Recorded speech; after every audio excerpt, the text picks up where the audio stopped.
the Panther offense led by Matt Sakanik. Sakanik missed last week's game against Staley, but back in the lineup tonight, hoping to spark this offense of the Panthers, who struggled last week to put up points, but it'll be 1st and 10 from the 25. The Panthers will take over. First play of the game coming. It's going to be a give up the middle, and he's got a lot of room, and he's going across midfield. He's got an angle down to the 5, and he breaks another tackle, and the Panthers take it all the way to the house on the first play of the game. Tavon Tusa with a 75-yard dash to the end zone, and that's the spark the Panthers needed to get this offense rolling. And it looked like a read option to Tusa, between Tusa and the quarterback. Tusa kept the ball, gave it away up the middle. No one was going to catch him. Broke a tackle at about the 5 and jumped into the end zone. It's a 6-0 lead as they try to tack on the extra point now. Extra point is good, and the Panthers have an early 7-0 lead over the Tigers. 11:39, only 20 seconds came off the clock in that one-play, 75-yard scoring drive for the Panthers. And thanks for tuning in tonight, folks. 810 Varsity bringing you the game. My name's Kevin Ritz, and I'm joined by my producer, Sean Halpin, in the booth. And we'll be bringing you all the action from Lee Summit High School tonight on homecoming. So the Panthers are looking to spoil homecoming for the Tigers, and so far, one play and 7 points on the board. An impressive start by the Panthers. That was Tavon Tusa, who took it 75 yards on the give from quarterback Matt Sakanik. So the Tigers are going to look to answer with a drive of their own. Michael Verhoeven is going to kick it off for the Panthers, and 2 men back deep, including the standout Micah Manning. You'll probably hear his name called a lot tonight. Can do a little bit of everything in the running game and the passing game. Let's see where they want to kick it. They might want to kick it away from Micah Manning.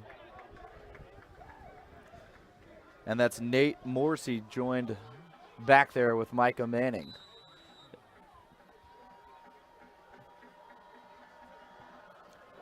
And it's short kick and onside. Oh, and the Panthers are going to recover the onside kick, but there's a flag on the play. There was a big collision at the point of contact where the ball was caught. A Panther collided directly into someone from Lee Summit, and the refs are talking this one over. The Panthers recovered the ball, but there's a flag on the play, and we'll see what the referees want to call here. The kick did go 10 yards, so the Panthers can recover it, and they're going to pick up the flag, and it's Panther football. What an exciting start to this game for the Panthers of Park Hill South. On the very first play of the game, the Panthers took it 75 yards for a touchdown, and now Matt Sakanik leads the offense back out there. They're on the good side of the 50 at the 40-yard line of the Tigers. And again, the Panthers coming in on homecoming night trying to shock the Lee Summit Tigers. Sakanik in the shotgun with Tusa behind him. Another give up the middle to Tusa. No one's there again. He gets to the second level, picks up about 10.5. Looks like it's going to be enough to move the chains, so that's already 85 yards on the day for Tavon Tusa. The Pirates are going to huddle up, get the play call. That's something that you don't see as much in high school football anymore, the huddle. So pistol formation, 3 split out to the far side, and he puts it on the deck. He's going to pick it up. It's a busted play. And he just dives forward to get all the yards that he can. Matt Sakanik couldn't handle the snap. It was a little low but manageable, and it slipped right through his hands. And that's going to bring up second and about 16, 10:40 left to go in the first quarter.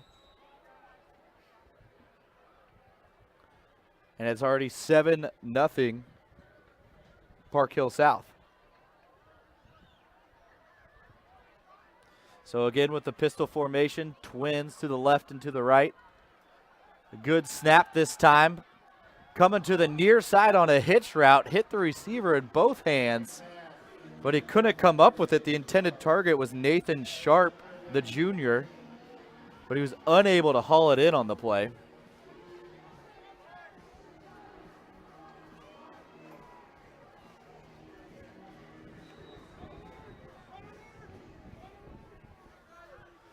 So the Panthers huddle again. Play call is in, and Sakanic's telling his offense. If you're just joining us, the Panthers struck first on a long run and then onside kicked it and recovered it, and they're driving again. The Lee Summit offense has not been on the field yet. And this is the second drive for the Panthers to give. Oh, no, a play action. And a one-handed spectacular catch. He's got a block. He's down the sideline. He's tiptoeing inbounds. And shades of Odell Beckham with the one-handed catch from the tight end, Brock Ivy. And Brock Ivy just made a top 10 play. Da-na-na, na-na-na. So he hauls it in one-handed. Not the best pass from his quarterback. Breaks the tackle up the sideline. And just like that, it's 13-0 Panthers. The Tigers were favorites coming into this game. And the Panthers have come out and really just stunned the crowd. They're going to line up for the extra point. That's Micah Verhoeven. The holder comes in a little late.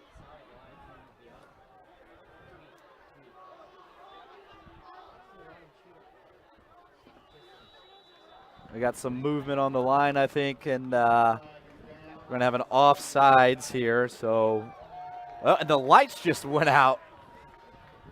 It's dusk right now in Lee Summit, but the lights on the near side of the field seem to have just dimmed.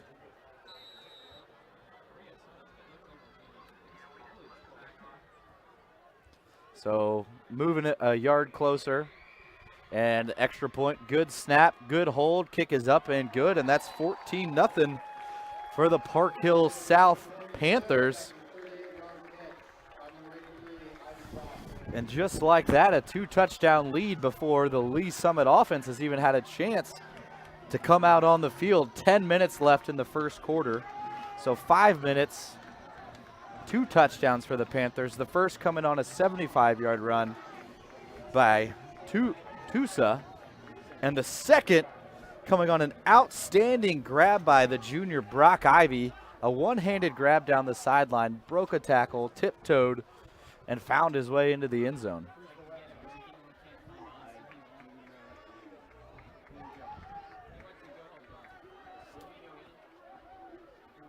So the Panthers will kick off, and I'm guessing the Tigers are going to be on high alert for another onside kick. I don't know if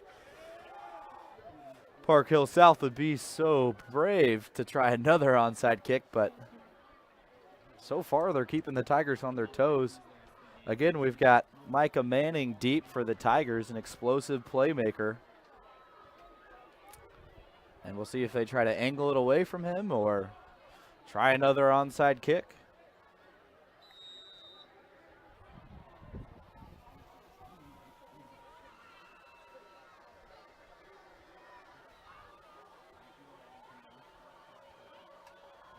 And it is another onside kick, and they recovered it again. Park Hill South has recovered 2 consecutive onside kicks. This is unbelievable. I've never seen a game start this way. I've watched a lot of football at every single level. And to start the game, Park Hill South has recovered 2 onside kicks in a row. They scored on the very first play of the game. Onside kick, a little bit of a pooch kick. And this time, the kicker kicked it perfectly 10 yards right in front of him and recovered him himself. And talk about putting on a show for the brand. Kickers and punters everywhere. Take note. And the Park Hill South Panthers are dominating in every facet of the game right now. Oh, and a wobbler. Oh, that's going to be picked off by the Tigers. And he's going to be driven out of bounds at the 45. So now the onside kick has been negated. And Landon Willis comes up with a big interception for the Tigers and flips the field. The wind is blowing from right to left. And that was quarterback Matt Sakanik tried to throw one into the wind. And not to add insult to injury, but it was a duck. And Landon Willis picked it off and took it about 15 yards to the 5-yard line, but looks like they're sorting things out on the field right now. We'll see what the ref has to say. Got pass interference on the offense, and the penalty is going to be declined. And it's going to be Tiger football.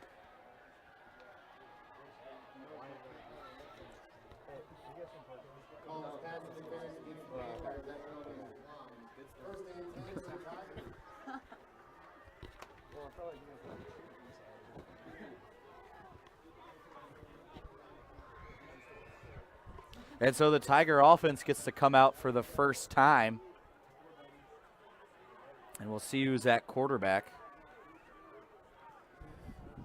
The Tigers have used multiple quarterbacks so far this year, but tonight is going to be Kia Tupinio is going to get the start. Tupinio can throw it. He's also the leading rusher on the team.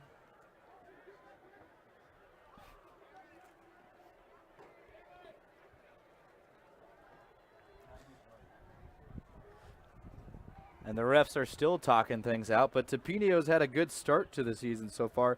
He's split time at quarterback with Darius Pearsall.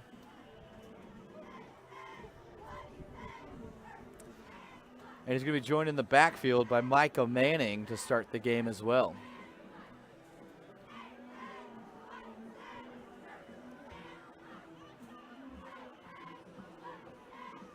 And it looks like they're just readjusting the field position as they back them up. Still 10 minutes left in the first quarter. And they backed them up to the 20, so it's going to be 1st and 10 from their own 20. Tupinio in shotgun with Micah Manning lined up in the pistol behind him. Twins to both sides. Sends Manning in motion. It's going to be a quarterback run right up the middle, and the Panthers had that one sniffed out, and there was nowhere for him to go. A short gain of about a yard for the Tigers there. The Tigers coming off a couple heartbreaking losses to Staley and Blue Springs after starting the season 2-0 with wins over Liberty and Belton.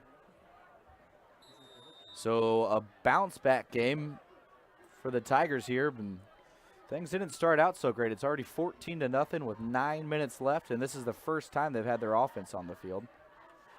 Empty set for Tupinio. He's going to look to the far side, throw it to Manning. Manning makes a man miss, and he's going to pick up about 7. Manning a threat in the backfield running the ball. He also will be split out. Can catch the ball and make guys miss an open field. A weapon that the Tigers like to use. He came up a little bit limp on the play, though. And he's going to check out of the game hobbling off. So we'll keep you updated on Micah Manning and when he comes back into the game.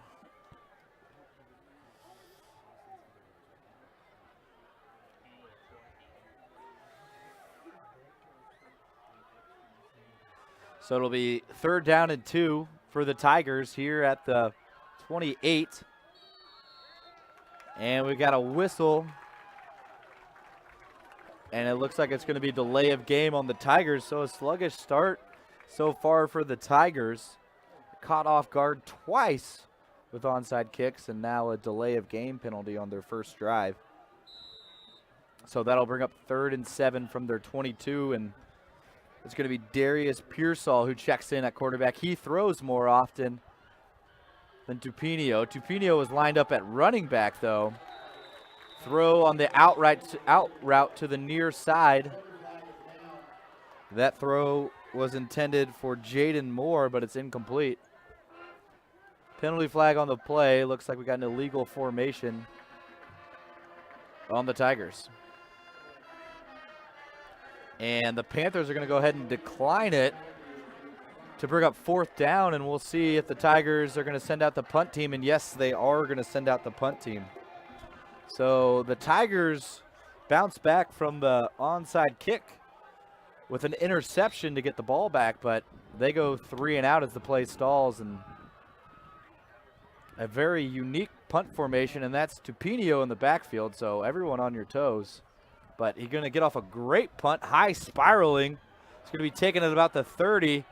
He makes one man miss, tries to get to the outside, but is not able to do so.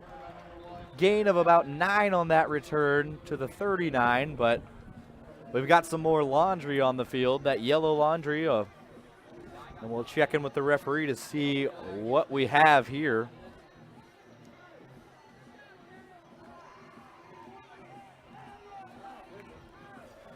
And they're talking things over, and we've got 8 minutes left to go here in the first quarter. 14-0, Park Hills South. The Park Hills South Panthers are going to be starting their 3rd possession on offense. Their 4th, excuse me.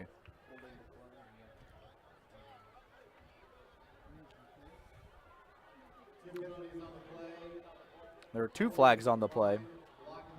Holding was declined, but they accepted the block in the back. That will take them back to the 29-yard line, and that's where the Panthers will take over, and Mike Sakanik will look to bounce back from the interception he threw on the last drive. So it's going to be a pistol formation again. That's what we've seen out of both teams a lot, with Tavon Tusa lined up behind Sakanik.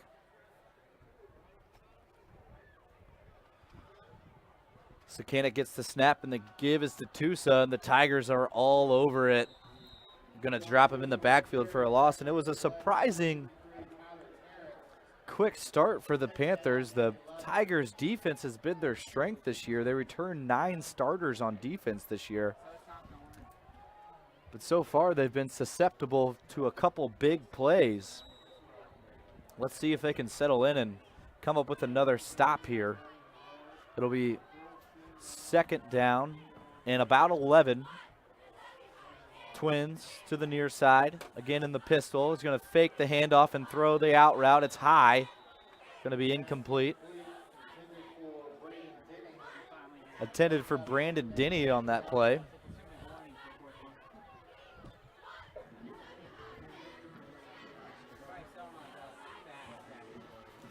So 7:35 left in the game. It's going to be 3rd and 11 coming up here for the Panthers. And you don't want to find yourself in too many 3rd and longs against this defense, as their strength is up front.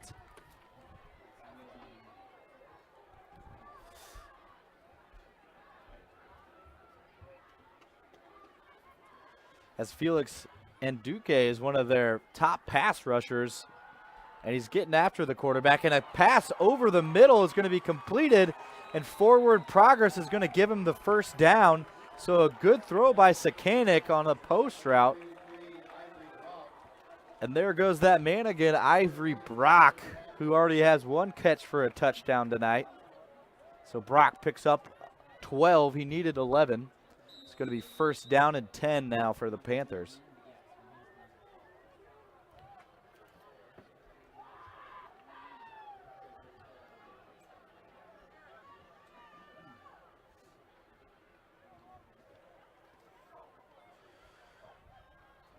Sakanik gives it to Tusa. Tusa's got a little bit of room, breaks the tackle. He's going to take it up close to midfield to the 49. That's going to bring up third down at about 9. Second down at about 9.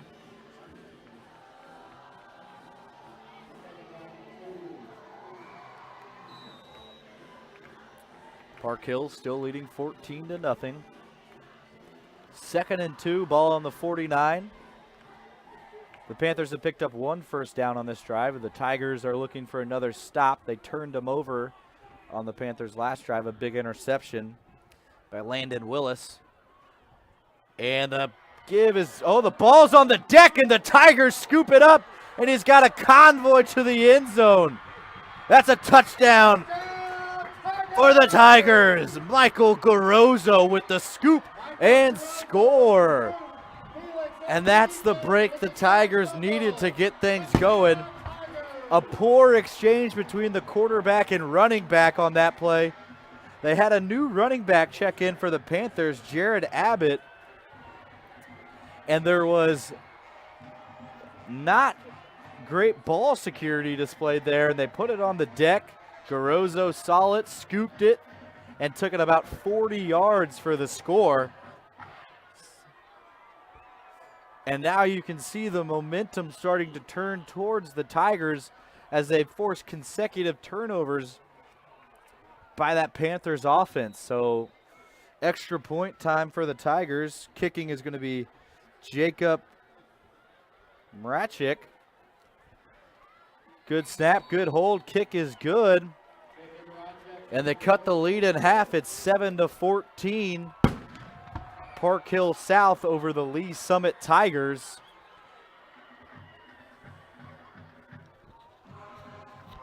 And I think we're going to take a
on great plays by one Brock Ivy and Tavon Tusa. And then the next two ended in turnovers, an interception by Sakanik and then a fumble between Sakanik and Jared Abbott.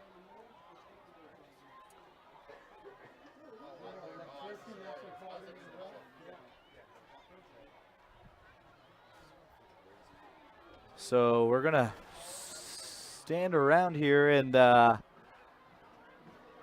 going to take a little bit of a break, I think. We'll be back after these messages.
delay was for, but Park Hill South's going to come back out. They're just going to go ahead and play it old school. Sakanik with the give to Tusa. Tusa spins, and he goes nowhere, so that delay was about 10 minutes or so, and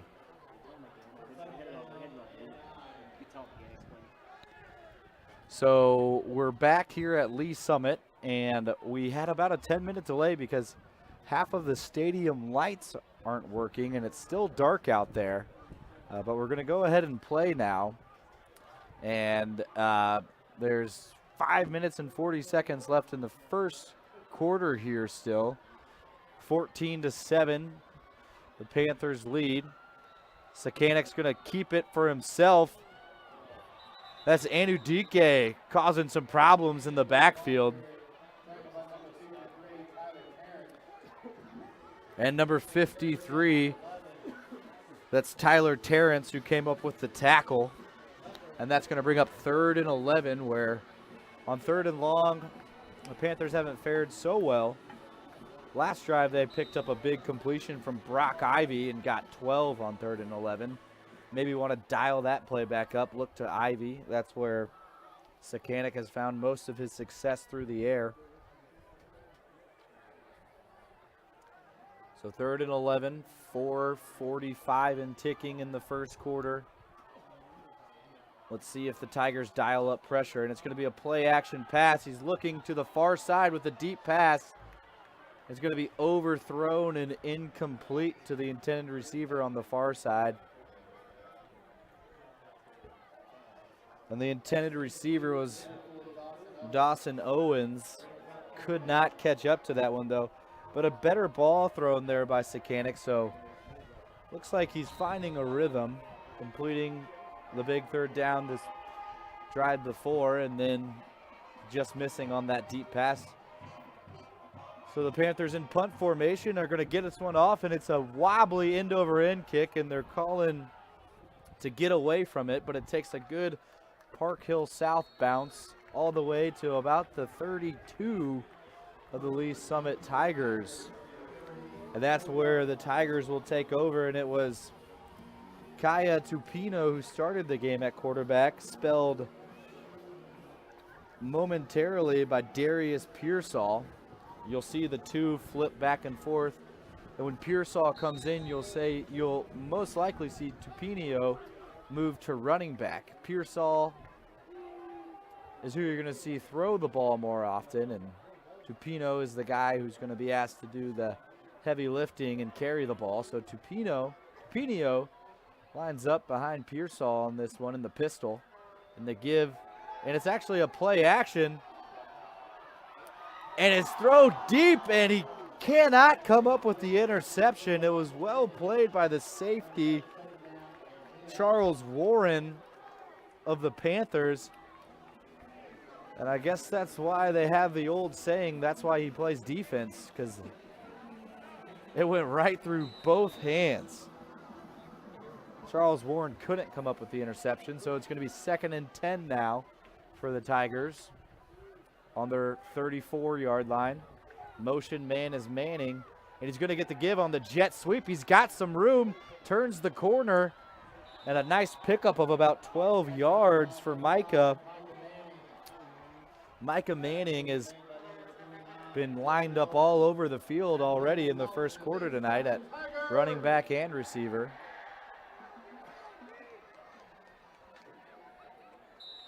And it looks like Pearsall is going to line up at receiver now, and Tupino is going to take the snap. So guys are moving everywhere. They got quads to the far side, single wide to the near side, and it's going to be a quick slant over the middle completed.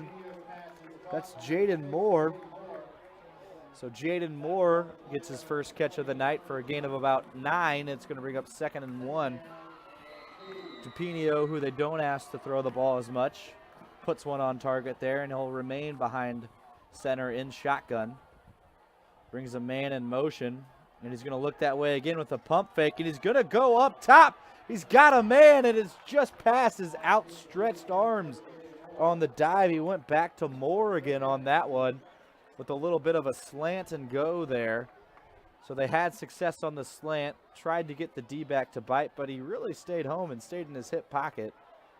And the throw goes just over the outstretched diving arms of Moore, and it's going to be 3rd and 1, and I wouldn't be surprised to see Tupinio take the snap and run behind those big offensive linemen. They returned 3 starters from last year. And we got a whistle before the snap. And we got a timeout called here by the Park Hill South Panthers. So we're going to step away from the action, and we'll see you on the other side of the timeout.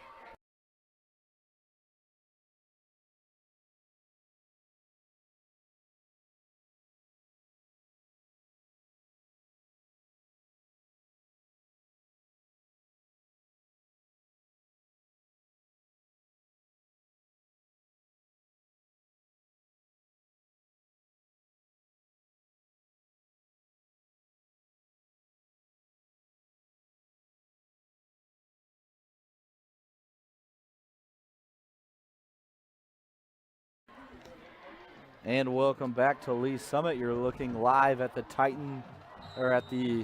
Panthers versus the Tigers. Tupinio in the shotgun, 3rd and 1. And it's going to be a run to the left side. He follows his blockers, hops over a defender. He's going to pick up about 8. Kaya Tupinio on the carry.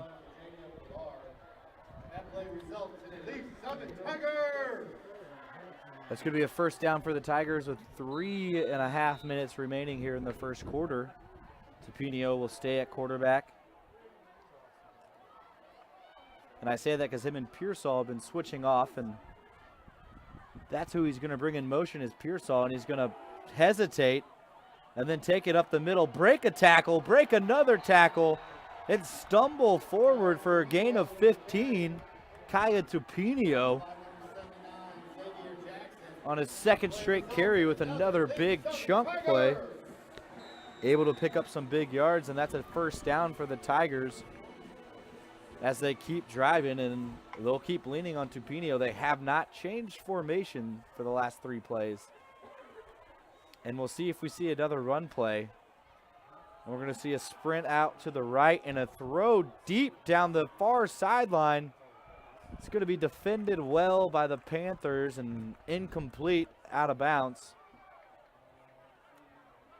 A good throw by Tupinio. Micah Manning was the intended target. Micah has lined up in the backfield in the slot at wideout, taking a jet sweep for a nice gain, and they're going to ask him to do a lot tonight for the offense. And now Pearsall appears to be checked in at quarterback. Pearsall is more of the passing threat. Tupinio, the other quarterback, lined up behind him. And that's where the ball is going to go. Up the middle in a big hole, a spin, falls forward to pick up the first down. And another big chunk play for that Lee Summit Tiger offense. That'll bring up first down and 10. It's on the 13. Looks like the ball's on the 13, so they can still pick up another first down. And Pearsall with Tupinio behind him. Pearsall's going to keep it this time on the read option. Picks up about 5, but we got some laundry. And when it comes from that official, it's holding a majority of the time, and that's what we're going to see here. So that'll back the Tigers up 10. They had some momentum, but then commit the penalty. So that'll bring up 1st and 20 now for the Tigers. And if you're just joining us, we've had a lot of action already tonight. We had back-to-back kicks, onside kicks recovered by the Panthers of Park Hill South, and then we saw a scoop and score. We saw a power outage, which we got the lights back on now. Lots of action, and it's just the first quarter still. So Tigers driving, looking to tie the game at 14. It's Pearsall. It's going to look to the near side, and a miscommunication between him and Manning. Pearsall threw it deep. Manning hooked up, and the pass goes incomplete. And so that's going to bring up 2nd and 25 now for the Tigers.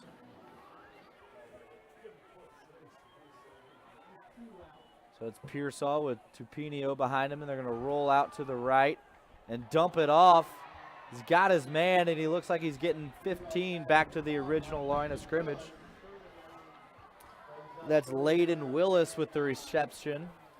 Picks up about enough to get back to the original marker, so it's going to be 3rd down and about 9.5.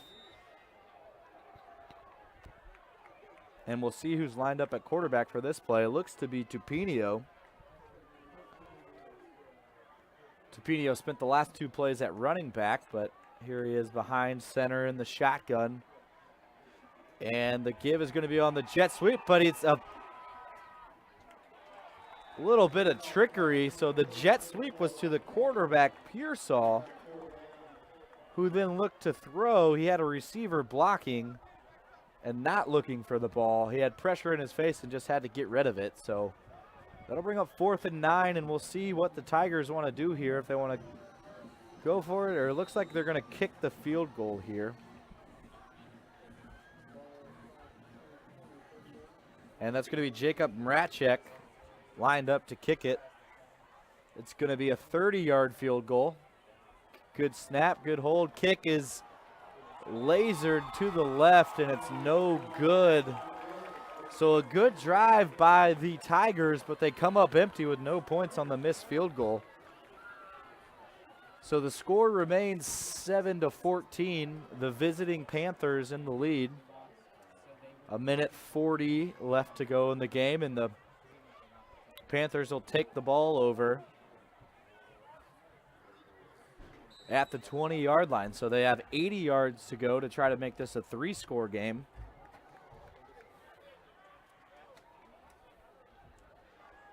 Sakanik in the pistol with Tusa behind him. Bunch formation, and the give is to Tusa. He's got a little bit of room, and he shakes and bakes. 10 yards. Looks like it's going to be enough to move the chains, and they will move the chains, so it'll be another 1st and 10 for the Panthers. And the Panthers have had their most success so far tonight on the ground. I wouldn't be surprised to see them lean on the senior Tavon Tusa heavily for the rest of the night. The one play he checked out, they had a mishandle between the quarterback and the running back, which cost them 7 points. So in the shotgun, a play action pass. He's got a man wide open all the way down to midfield.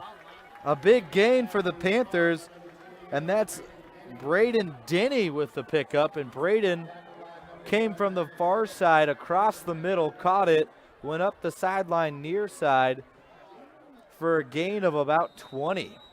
So a big play for this Panthers offense. They've done well with the big plays. They've had trouble sustaining drives. So let's see if they can keep the chains moving, and that's Tusa. And Tusa is running downhill and hard tonight. So Tavon Tusa picks up another 12, and that's 3 consecutive first downs for this Panther offense, which is all of a sudden rolling after a couple turnovers and a 3-and-out on their last 3 possessions. Clock is under a minute now in the first quarter. 1st and 10, ball in the 39. That's Tusa lined up in the pistol behind Sakanik. And the give is to Tusa, and he has absolutely nowhere to go. And a big play there by Austin Spencer. Austin Spencer came through that line angry. And that might take us down to the quarter. It looks like it will. So it's 14-7. Panthers over the Tigers. We're going to take a break, and when we come back, we'll have second quarter action from Lee Summit on homecoming night.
All right, and welcome back to Lee Summit, Missouri. Second quarter of action about to begin play as they flip fields, and Sekanic in the pistol again. A hard count. Tusa absolutely nowhere to go. And we've called his name a few times tonight. And that's Felix Anudike on the play.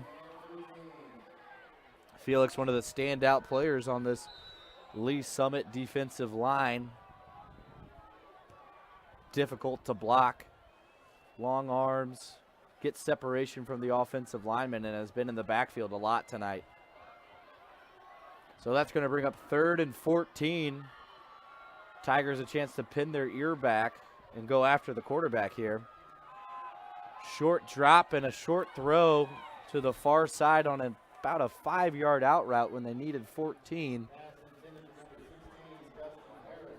So the pass was intended for Justin Harrison, and it goes through his hands, and it's going to bring out the Panther punt team.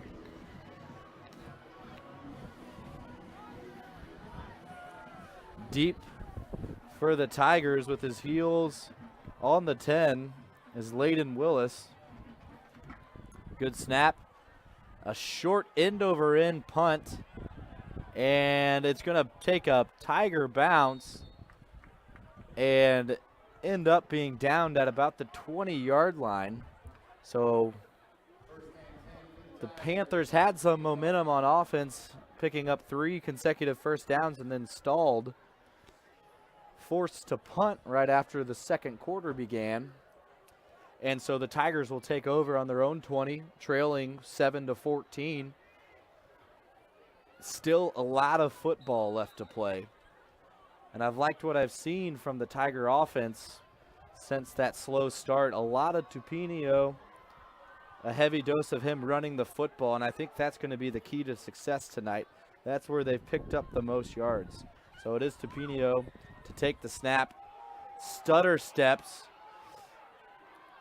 has a man on him in the backfield, sheds the tackle, is able to dive forward for about 3 yards. And that's what Tupinio's done tonight. There's been a few times where there's been early pressure in the backfield, but he's found a way to not take a loss and pick up 3 or 4 yards, which is big for the momentum of the offense.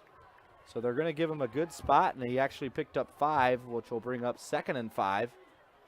Tupinio again looks, and it's a quarterback draw. Again, that Park Hill South defense is all over it. This time they're able to corral him for a gain of nothing. So it'll bring up 3rd and 4. They're going to give him about a yard on that play. 3rd and 4 for the hometown Tigers as Bon Jovi plays.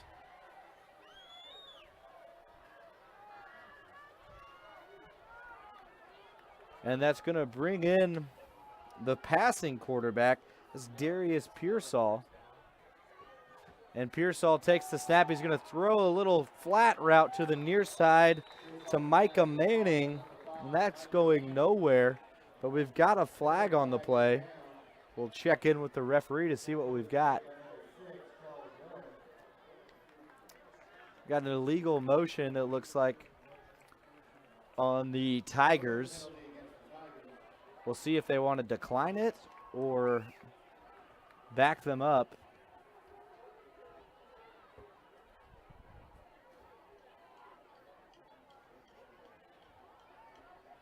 So it looks like they will accept it and back them up. They didn't pick up the first down. It would have been 4th and short. So an interesting play by the Park Hill South coach. Rather than take 4th and short, he elected for 3rd and long. So it's going to give the Tigers another chance. The Tigers have struggled passing the ball so far.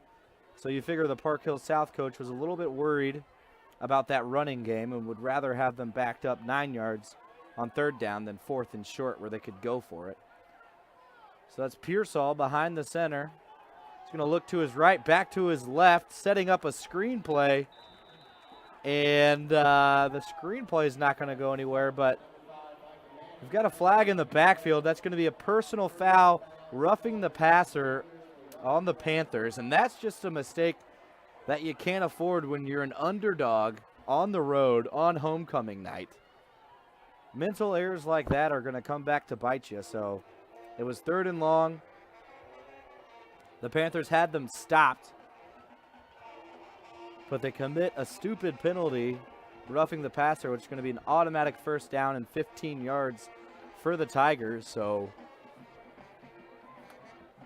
Tigers maintain possession. That penalty will result in a league summit. Tigers!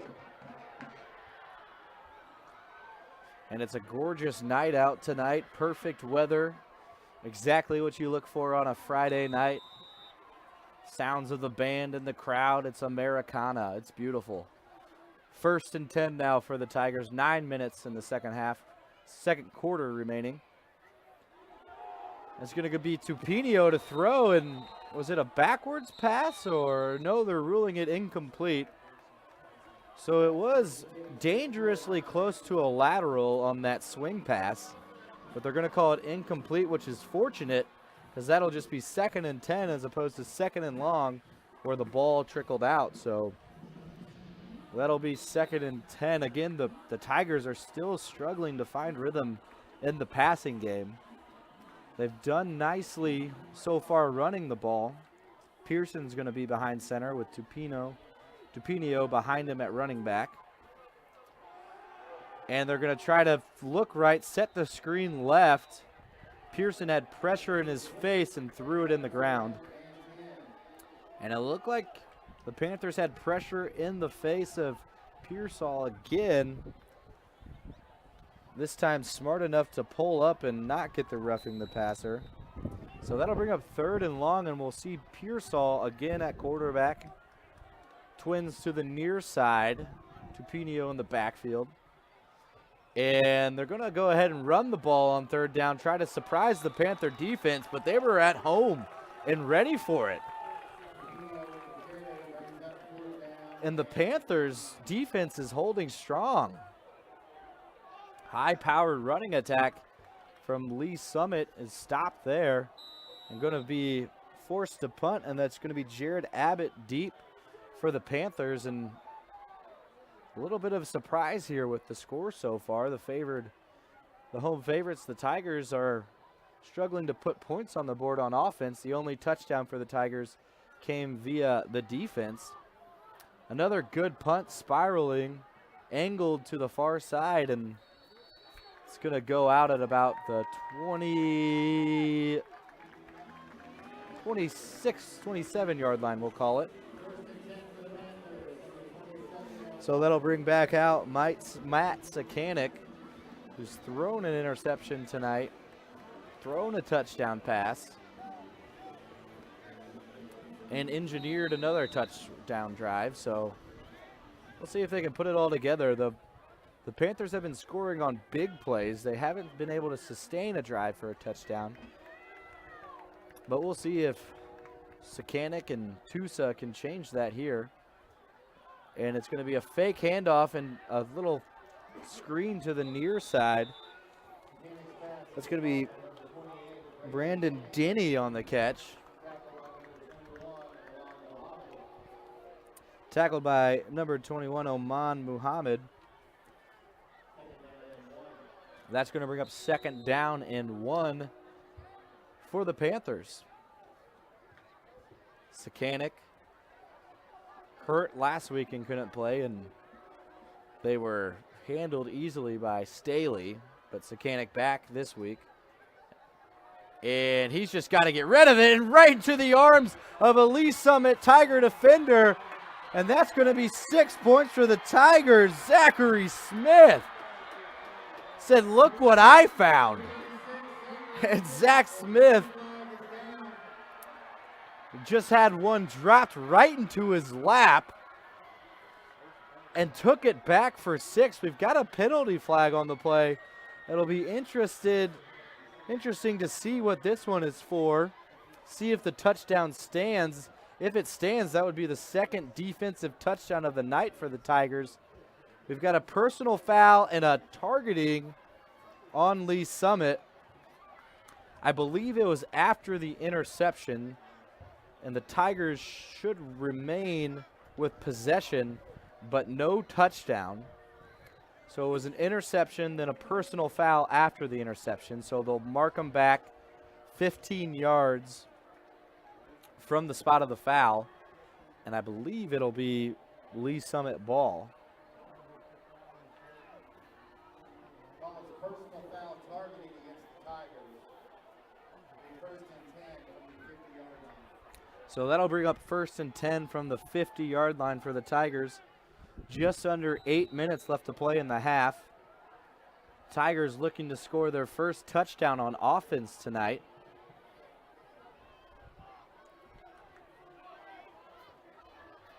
The Tigers have had their trouble scoring at times this year, this half being one of them. Tupinio takes the snap and gives it off. And we're maybe going to get 1 yard there for the Tigers. The Tigers have put up just 30 points in their last 2 games. But they can score. They put up 41 against Liberty in the first game of the year in a win over the Blue Jays. So Tupinio is going to be tasked with carrying the load here for the offense, and it's going to be Pearsall.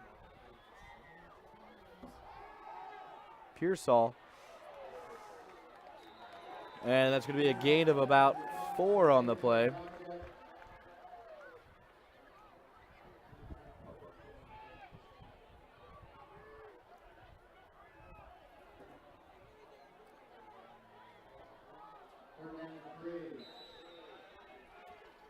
So 3rd and 3 for the Tigers. Pearsall with Tupinio behind him. And Pearsall is going to fake it and keep it.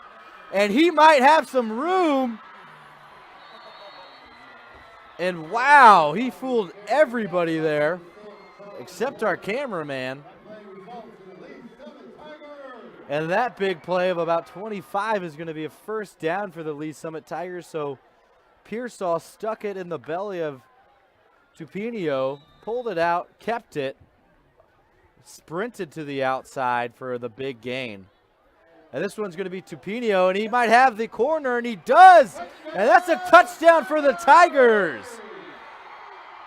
Kaya Tupinio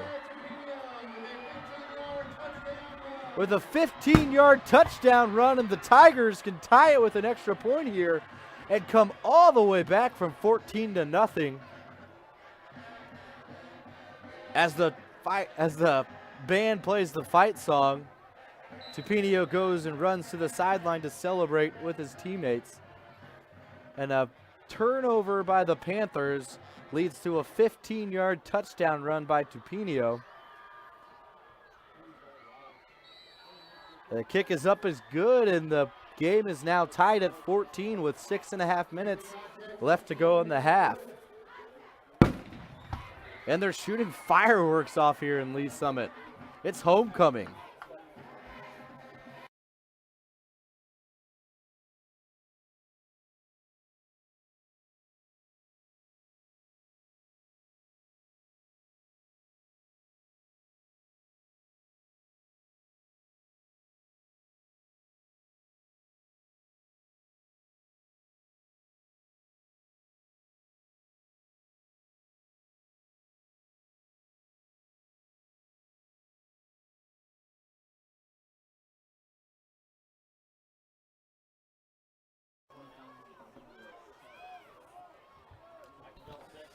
And welcome back to the action. Lee Summit just scored on a 15-yard touchdown run by Kaya Tupinio.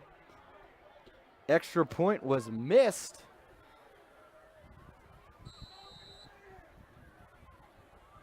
So it's 13-14, and we'll correct that score. And the kick is off, and it's a good one. It's deep. And it's going to be mishandled and bobbled, but he finally picks it up and is actually going to make the most out of it. He puts the ball on the ground again. Flags flying in. Park Hill South retain possession at the 20-yard line. 2 flags down on the field, so we'll sort this one out with the referees.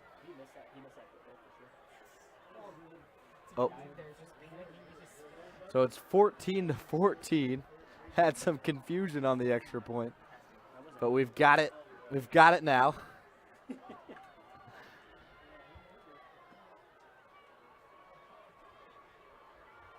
So the referees are discussing, and it looks like they're going to back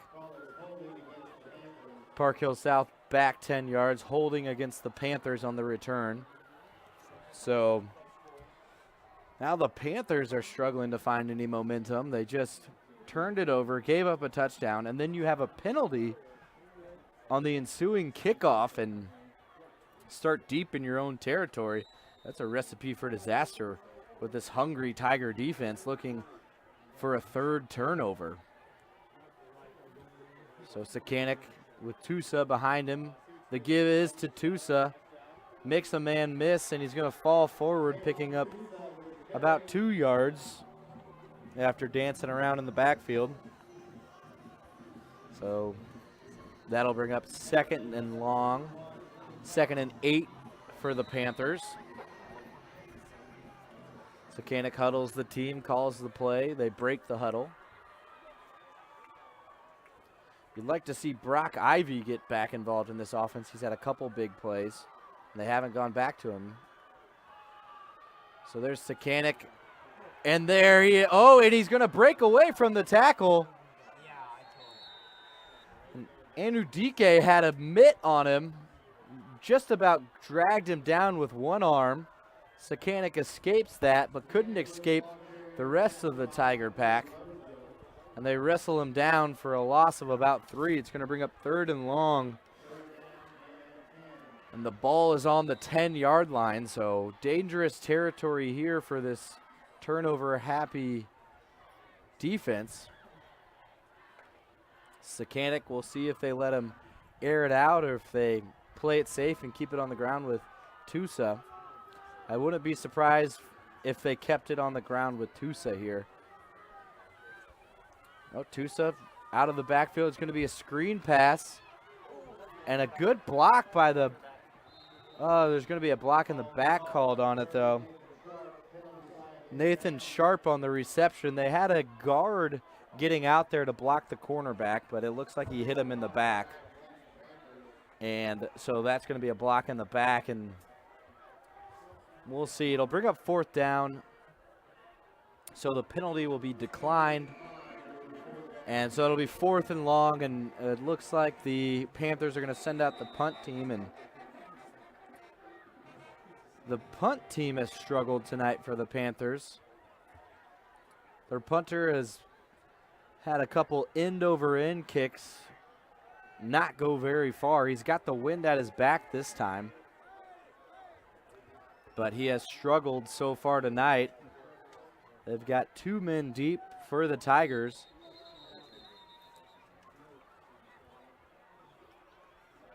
And we got a flag down on the sideline over here.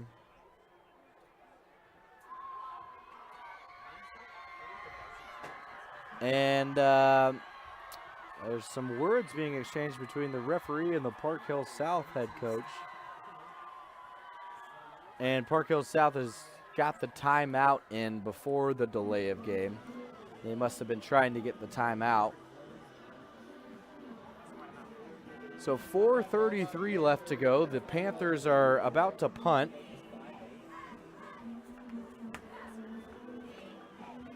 Fourth and 11, and we've seen a bit of a roller coaster game. The first quarter was all Panthers as they started out hot and scored 2 straight touchdowns to go up 14-0.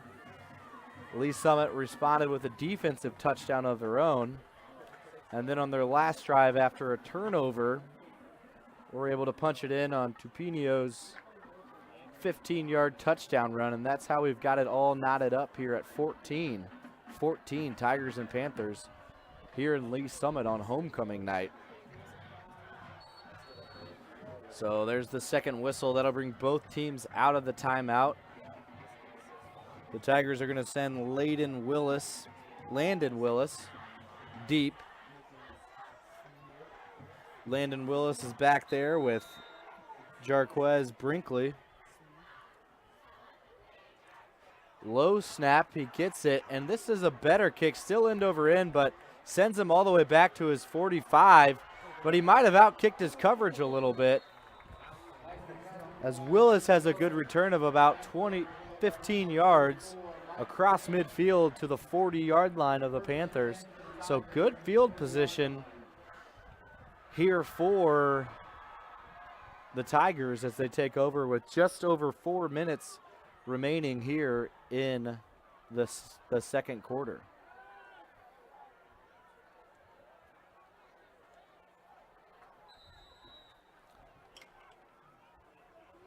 So it looks like it'll be Darius Pearsall at quarterback. And the give is to Tupinio, and he's got a good hole, makes it all the way to the second level. Gate of about 6 on the play. That'll bring up 2nd and 4, clock ticking to just down to 4 minutes. Pearsall remains at quarterback, Tupinio at running back, twins to the near side. And that's where the give is going to go for the second consecutive play. Never was able to get ahead of steam going there, but still able to pick up about 3 on the play, bringing up 3rd and short. So the Tigers can score have already scored 14 unanswered here in the second quarter and looking to go up a score before the half. So Pearsall takes the snap, looks near side. He's got a man, Willis. He's got a lot of room. He's going to pick up the first down and then some. Layden Willis with the nice moves here on the sideline. A first down, and that's going to bring them just outside the red zone at the 22. And the Tigers are driving, and I think they're going to keep Pearsall back at quarterback with Tupinio lined up behind him. And it's a play action pass. Pearsall looks to the corner of the end zone, and it's not going to be caught. It's incomplete. Intended for Micah Manning. They've looked a couple times now to get him involved, but have been unsuccessful in the passing game at getting Micah Manning the ball. A playmaker for Lee Summit. Still looking to find a way to make an impact on the game. So it's going to bring up 2nd and 10 for Pearsall and the Tigers. And Pearsall again with the fake. He's going to keep it. It makes a couple guys miss, then takes a big hit after picking up about 8. You hate to see your quarterback take shots like that, but it's kind of the nature of the beast when you have a quarterback taking a lot of carries. So that'll bring up 3rd down and 2 for the Tigers. A big pivotal 3rd down here as they're driving with just 2.5 minutes left to go in the half. No hurry yet. A bad snap. He's going to roll right. He's looking, and on the sideline he finds his man Willis, who taps his toes and picks up the first down. Very nice body control, able to tap the toes, got both of them. That was a catch in the NFL, folks. And a nice play by Willis and Pearsall on the pass, the sprint out right. And they're going to keep the pedal on the metal here. And Pearsall rolls out, throws to the corner of the end zone. It's going to be incomplete. Just had to throw it out of the back of the end zone with pressure on him. So that'll bring up 2nd and 7 for Pearsall, Tupinio, and the Tigers.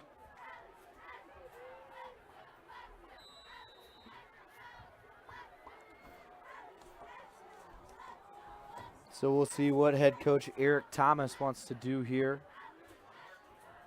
2nd and goal. And the give is to Tupinio. He's going to keep his feet, but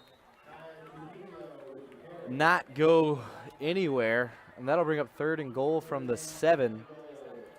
Clock is going to tick below 2 minutes here before they get the snap off, but not really a factor as they're so close and still have all 3 timeouts left. So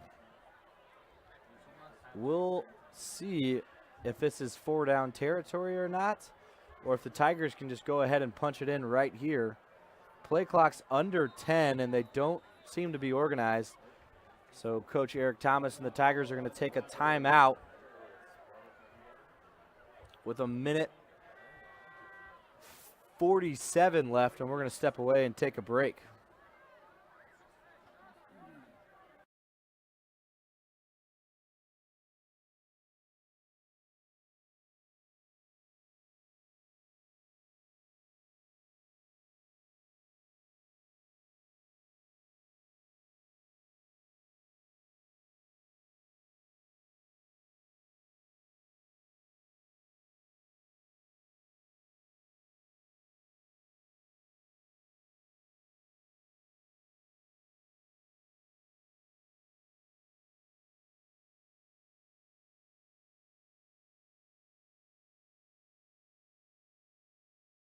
Back to homecoming night in Lee Summit, Missouri. We've got 3rd and 7, really 3rd and goal from the 7. 1:47 left in the first half. It's going to be Pearsall with Tupinio behind him, and there's going to be a rollout to the left. He's going to want to throw back right. He's got pressure in his face. Now he's improvising. He's found a man. It's Micah Manning in the back of the end zone. He salutes the touchdown. Lee Summit Tigers. And the fireworks are exploding. The crowd is going crazy. The fight song is playing as the Tigers take the lead back here on homecoming night. And Pearsall rolled left as a designed rollout. Had nothing, wanted to throw right. The play broke down. He improvised and found Micah Manning in the back of the end zone, and the kick is up and good to make it 21-14. And Pearsall has really found a good rhythm throwing the football. Started off the game a little bit out of rhythm, unable to connect with some receivers. And now he's finally able to find one of his favorite targets, Micah Manning, in the back of the end zone. And when the play broke down, Pearsall kept his eyes downfield and delivered a perfect pass. And that's what you like to see with the quarterback. You know, not too anxious to take off and run, but instead trusting his receivers that they'll get open. And he did, and found him in the back of the end zone. And to make a comparison, there's a guy on Sunday in Kansas City who does those things really well too. Of course, I'm talking about Pat Mahomes. He'll be in town to make his first start in front of Arrowhead on Sunday.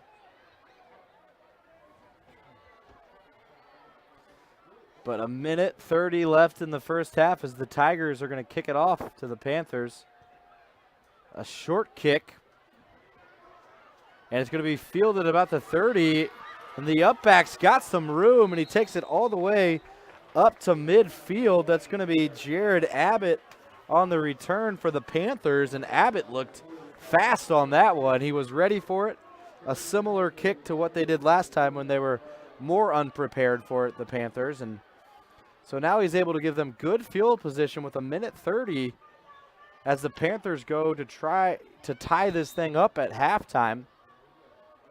The Lee Summit Tigers deferred to start the game, so they'll get the ball at half. So the Panthers are going to want to score here because they'll start the second half on defense. And Eric Thomas of the Lee Summit Tigers, the head coach, is doing his best Bill Belichick impression of scoring quickly before the half, before getting the ball back again at halftime. And the give to Tusa. He does not find any room, but gets out of bounds. And now things get a little bit interesting here with still a minute left on the clock. 3rd and 7. The clock has stopped. The Tigers have 2 timeouts. So do the Tigers try to force a punt here and get the ball back on offense? And we'll see if they want to let Sakanik air it out on offense, or if they go with Tusa on the ground to keep the clock running and force Lee Summit to take a timeout to stop the clock. So Sakanik is going to give it to Tusa. Tusa's got some room, dances across the 45. That's going to bring up 4th down, though, and clock's still ticking. It looks like an injury timeout now. So the clock stops at 50 seconds.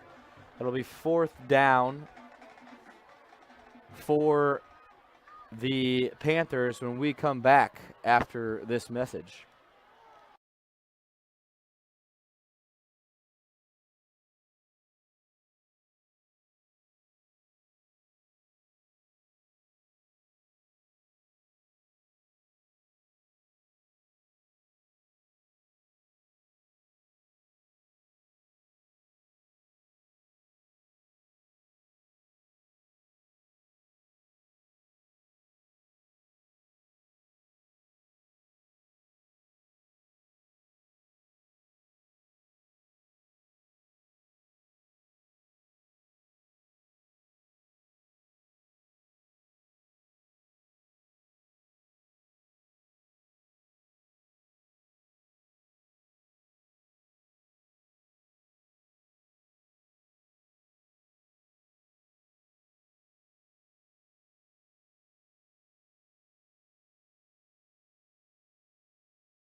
And welcome back. Luckily, the injured player was able to walk off the field with some assistance. And I think the man down was Tusa for the Panthers, so that is not good for Park Hill South, as their best player, the running back, has gotten a little banged up, and they did not take a timeout, so the clock is still running. 35 seconds left as he gets his punt away. There's no one back deep to receive. And the Panthers, let's see if they got it downed. And I think they did get it downed at the 1 yard line of the Tigers. So this makes things a little bit interesting here for these next 25 seconds, because the Tigers can't kneel it because they're backed up so close to their own end zone. The Tigers don't go under center, so there needs to be a shotgun snap at least 4 yards deep in the end zone.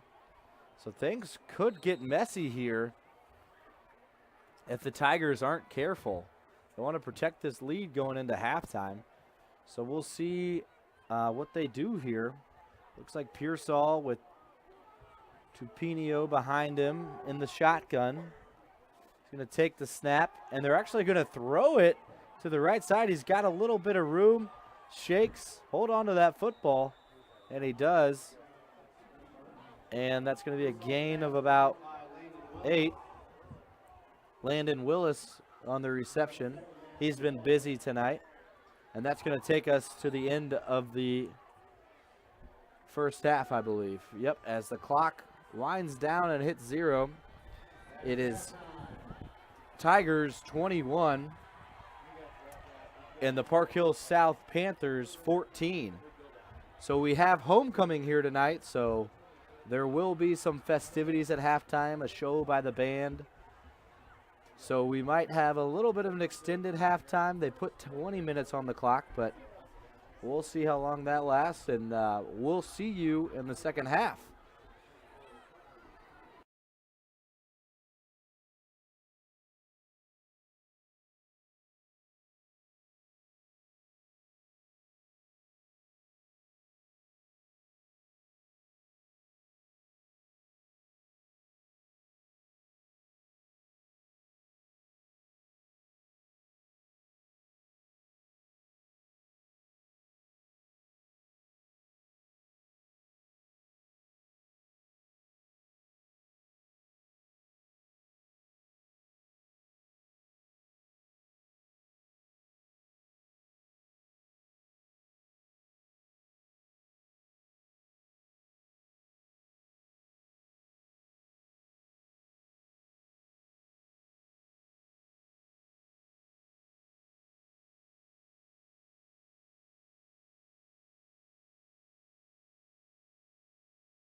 Hello, hello. Testing. Hello? Kevin, say something. You're looking at the homecoming festivities here. Tyler's favorite song is Holding Out for a Hero from Shrek 2. A fun fact about Tyler is that he is a double Libra. Tyler Williams.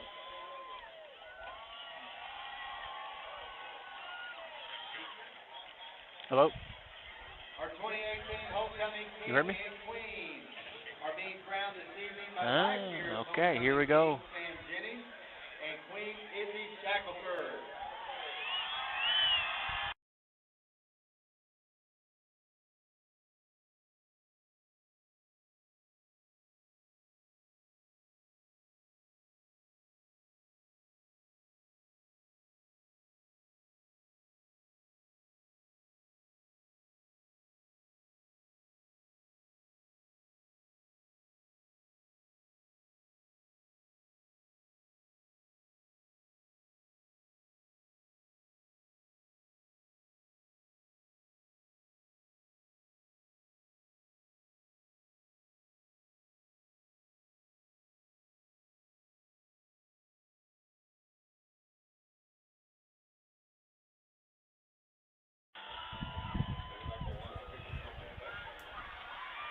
Testing. Will the queen and candidate please step forward?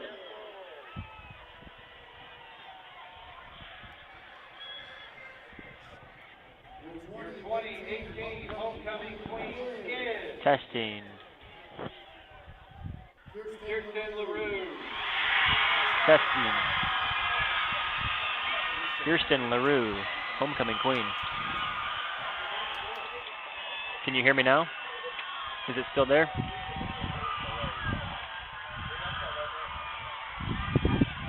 Can you hear me? I heard testing. What about this testing?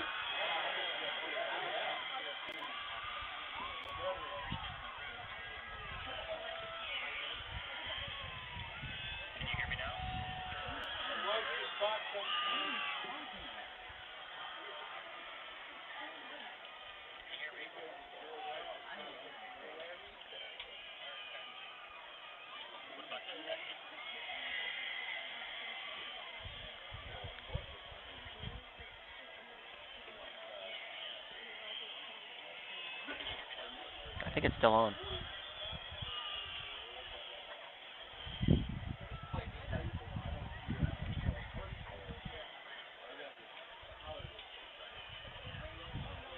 Yeah, I guess you better make sure yours is still on.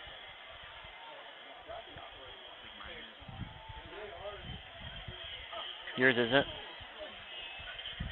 Shit.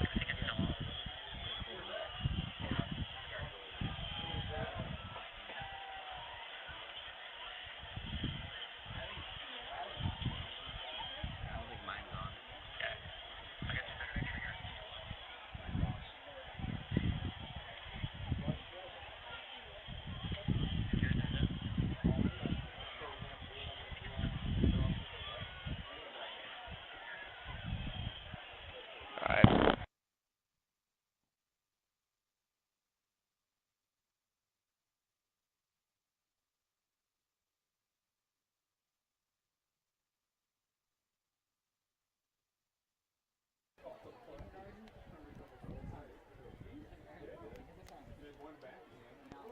How about now?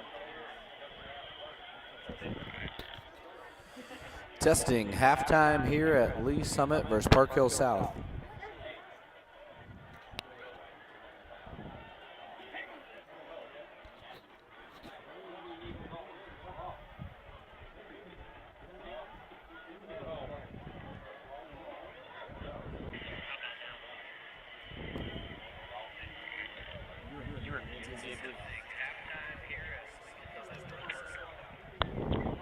It sounds like we have an echo though, huh?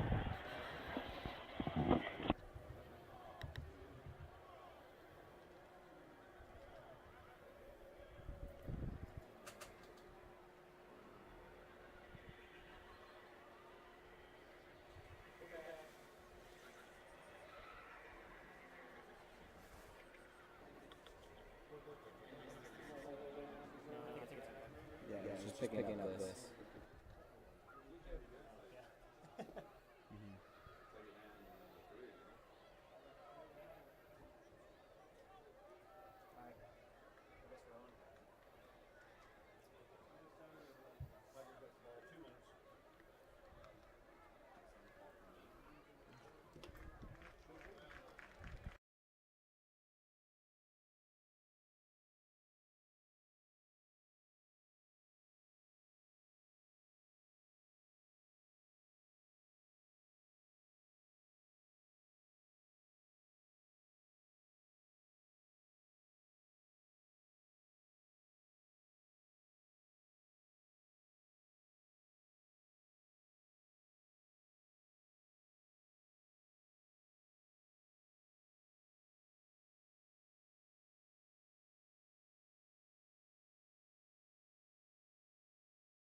All right, and welcome back to Lee Summit, Missouri.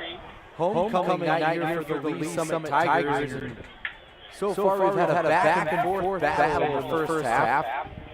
About a minute till we get action going here in the second half. And really what we've seen a lot of in the first half is turnovers, big plays, and catching the other team off guard. So the game started with a 75-yard touchdown run by Tavon Tusa of the Park Hill South Panthers. After that, they onside kicked it, the Panthers did, recovered it, and then Brock Ivy made an incredible one-handed catch for about a 30-yard touchdown. And it was 14-0 Panthers before the Tigers could even get the ball. Surprisingly, the Panthers onside kicked again and recovered. So the Panthers had the ball driving. Luckily, the Tigers made a turnover, and since then have been able to score a defensive touchdown and put together a couple nice drives on offense after turnovers. And the Tigers have now jumped in front after scoring 21 unanswered points. And I'd like to welcome in my producer into the booth now, Sean Halpin. And Sean, a little bit of a back and forth there in that first half. What did you think of the action? Exciting stuff. Kevin, very exciting. You couldn't ask for a better homecoming game. I know it's early, but is it too early to say that was the best catch of the season by Brock Ivy? It was a heck of a catch by Brock. What did you like out of the Lee Summit offense so far tonight? You like how they've been able to respond early on. I mean, Park Hill South came out blazing with those onside kicks, and you just like to see a team respond to that adversity, especially on homecoming. Yeah, that's right. They were down 14-0 and now scored 21 unanswered points. And it's been an exciting back and forth. And it'll be the Tigers getting the ball to start the second half. So what do you see some of the keys of the game? It's just a one-score game. So what does each team do to win this game? You know, from the Park Hill South perspective, I think they need to come out really hot, just like they did in the first half and in the opening couple of possessions of the game. They're going to have to hit them in the mouth, and they're going to have to get after it early, because it seems that this Lee Summit High School football team is getting into motion, and they're rolling right now. And they're going to be a hard force to stop come into the second half. Well, we're going to work on that echo here. There's about 2 minutes left before half, and the kickoff. So we'll hopefully get that settled. And we'll be back with second half action once we work on that.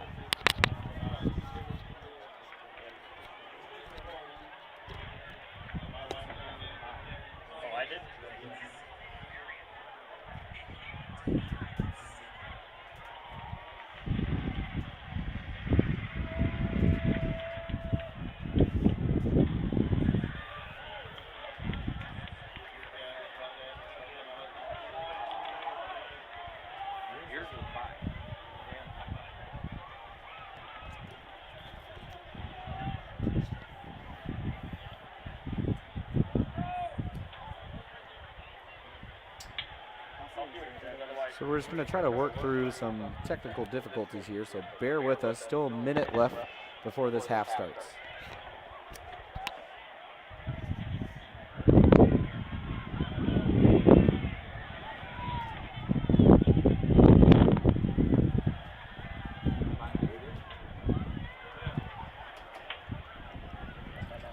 Got about 40 seconds left till kickoff. Working through technical difficulties here.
That's run by Kaya Tapino, tackled by number 21, Jacob Lavar.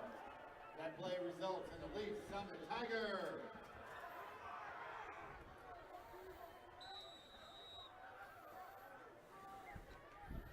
Testing. Can you hear us?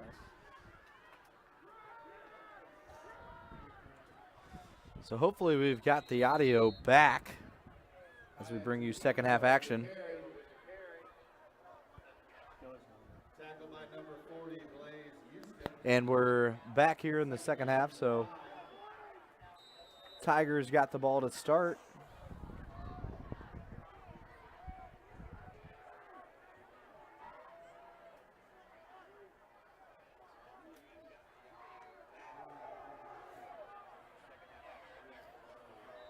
Big gain on the play there for the Tigers on second down, but we've got a flag in the backfield. It's going to be against the Tigers.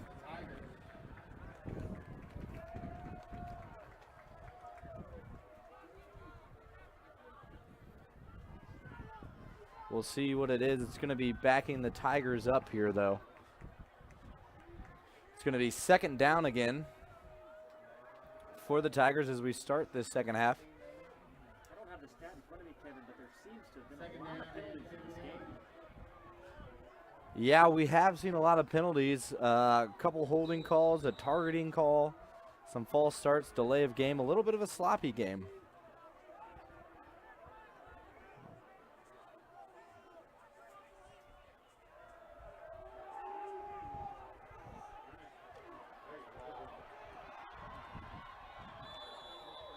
Darius Pearsall with Perry.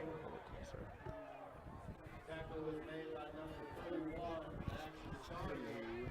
That play results in a lead Summit Tiger. I don't know if he removed mine or what. So a big play there by the Tigers. It's going to be a first down and 10. Welcome back to the second half. Sorry, we had some difficulties there with the microphone, but we're back. And the ball's on the deck, and it looks like the Park Hill South Panthers might have jumped on it. And yes, the referee has signaled that's Park Hill South football. As Park Hill South comes running out with the ball.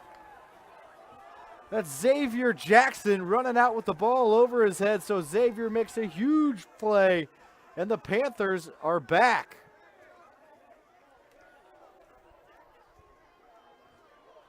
So before we lost my co-host to technical difficulties, I think he was going to say that the turnover battle is going to be huge in the second half. And so far in the second half, it's +1 Panthers. So Panthers ball on their side of the 50. Sakanik with the give and not much going there, but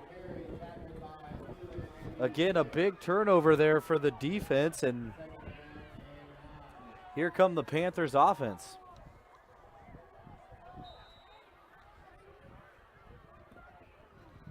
So Sakanik gets the play from the sideline, checks his wristbands, and goes to talk to the other 10 men in the huddle. 10 minutes left now here in the second quarter. It's going to be pistol formation, what we've seen all night from Park Hill South. Twins to both sides. The give is to Tusa, running hard up the middle, and he's going to be just short of the first down. And it's good to see Tavon Tusa back in the game. At the end of the first half, he got tangled up in the bottom of a pile and helped off the field. But he's looking like he hasn't missed a beat since he's checked back in here in the second half. So that's going to bring up 3rd and 3 here for the Panthers after the turnover.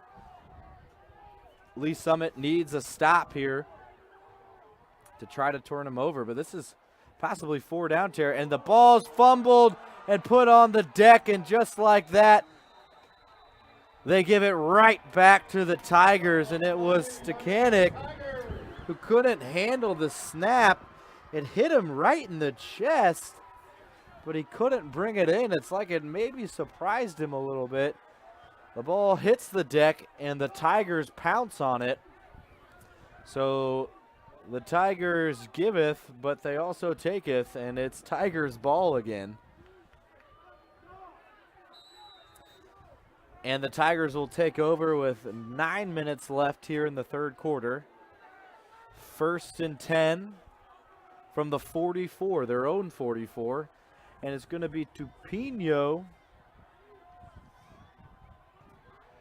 who's going to fake the give and keep it himself, but nothing doing there as Tupino is gobbled up in the backfield. Falls forward for a gain of 2. And here comes the other quarterback, Pearsall, into the game. Darius Pearsall has been featured as the throwing quarterback tonight, and also turns around and gives it to Tupino, who lines up at tailback. Tupino takes it, shuffle steps up the middle. Couple yards on the play, make it 3rd and a little more manageable here. And I guess to say that they're going to keep Pearsall in at quarterback for the 3rd and distance.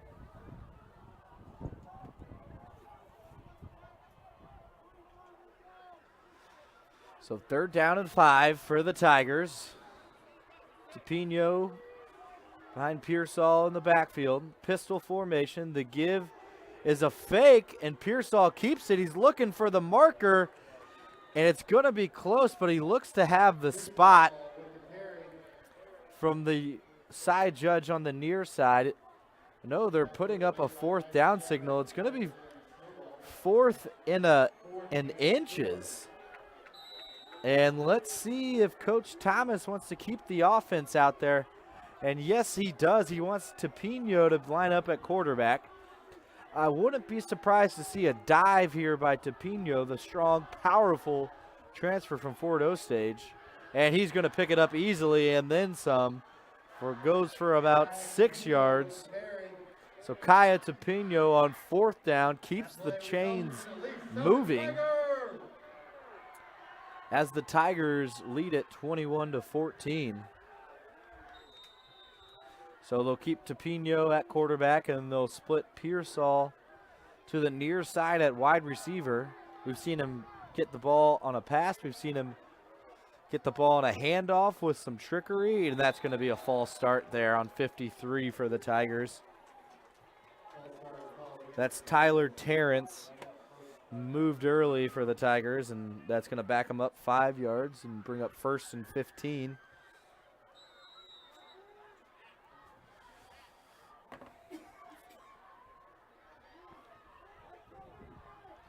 So they look to the sideline, get the signal for the play. They've got 3 receivers split out to the near side with a tight end also hitched to that side.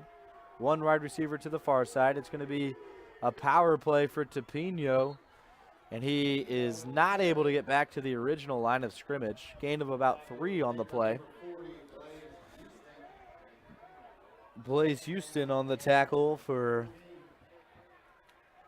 Park Hill South.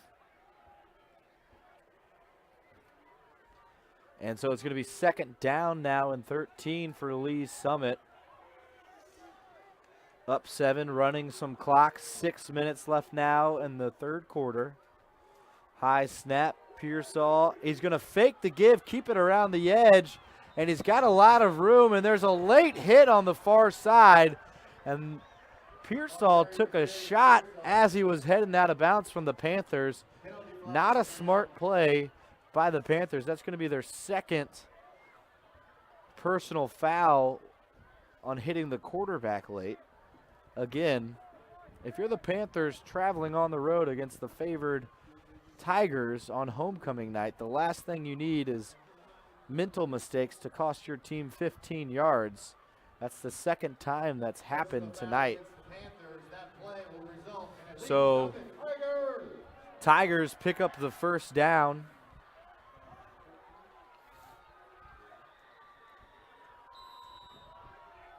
It'll be Tepino to bark out the signal.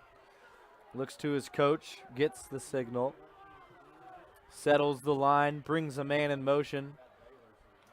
He takes the snap, and it's a sweep to the left. Doesn't quite get the corner. He's cut off, but not until after a gain of 5 on the play. So a sweep left. We've seen a little bit of power runs inside from Tepino. We've seen some sweeps as well. We've even seen him throw the ball. I'm told Tepino even plays goalkeeper for the Tigers soccer team. So one heck of an athlete that he's able to do 2 sports in the fall. And here's Pearsall as Tepino motions out to the near side, and he's going to get the pass, and that's a wide open lane for the end zone. So Tepino, we were just talking about how he does it all, and he has hands good enough to be a goalkeeper. He has hands good enough to be a wide receiver. He's got an arm good enough to play quarterback and tough enough to run the ball about 20 yards straight into the offensive line. And Tepino picks up another touchdown tonight.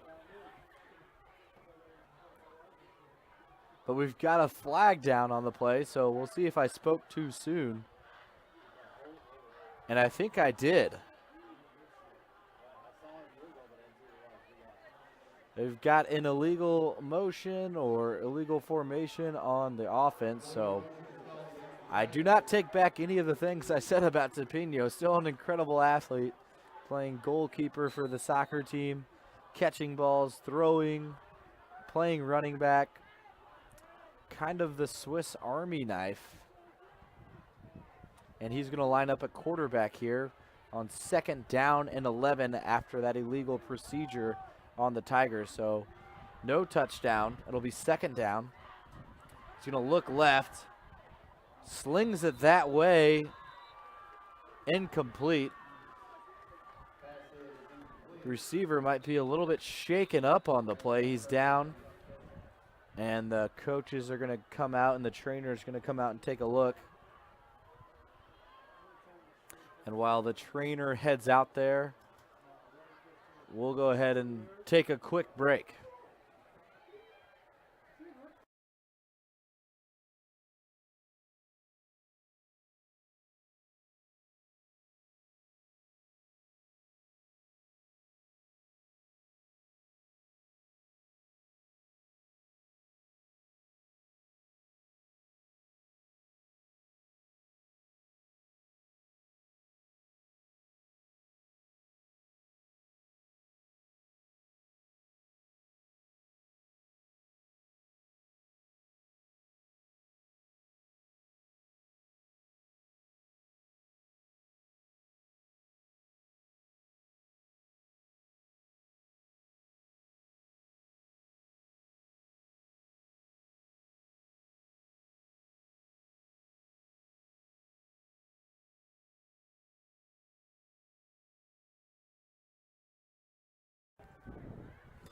And welcome back to Lee Summit. It's 3rd down and 11. It's going to be Topino, and they're not going to get the snap off. It's a false start on the offense. Back them up 5 more yards. So the Tigers already had a penalty, cost them a touchdown on this drive, and another one there, which will put them at 3rd and 16 now. So penalties really stalling this drive once the Tigers made it into the red zone. They had the perfect play dialed up on a swing pass to Topino from Pearsall, but it was called back. But here's going to be Topino under center on 3rd and long. He gets it. He's going to throw a screen back to the left, and that's gobbled up and going absolutely nowhere.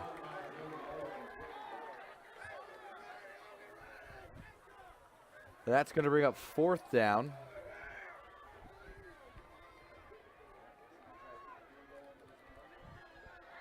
And we'll see what the Tigers want to do here.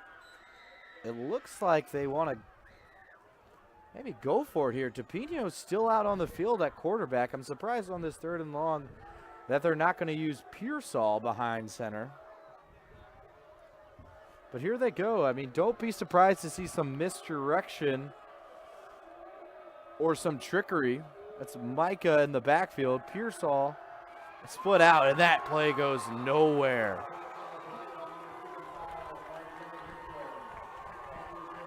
So the Panthers sniffed that one out, avoid trouble because they had turned the ball over, given up a touchdown, but the penalty negated that. And then they were able to hold strong and turn them over on downs. So bailed out after they put the ball on the ground and turned it over. So here comes that Panther offense again with a second chance to tie this game up. Just under 5 minutes left here in the 3rd quarter. And Sekanic out there, and he swings it to the far side. He's got a man, makes a man miss.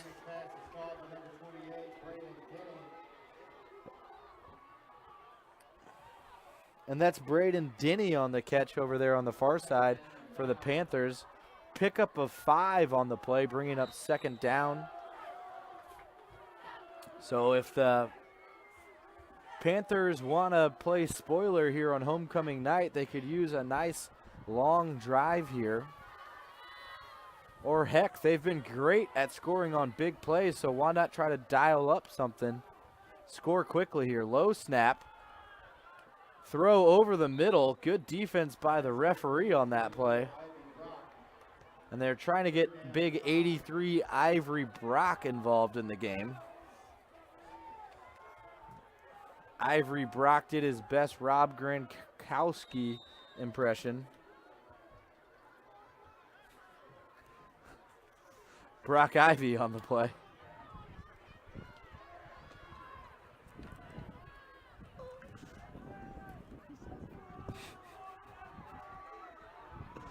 So that'll bring up 3rd and 5 now for the Panthers. Sekanic. Oh, and he's got no, they're going to whistle it dead. He had a free play, but they don't let that go anymore when he's unabated to the quarterback. So the play is whistled dead. Sekanic runs to the sideline to get the play from his coach. And we'll see where they mark it. It'll be close to a 1st down. It'll be 3rd and less than a yard now.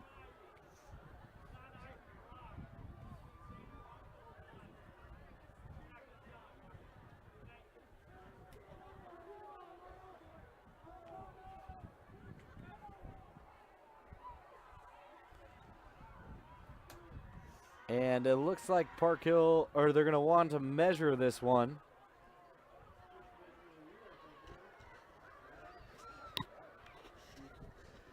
And they're going to take a measurement, and he holds up about an inch worth of space between his index finger and his thumb, meaning that he has a couple inches still to gain. So we'll see what the Panthers want to do here on this play.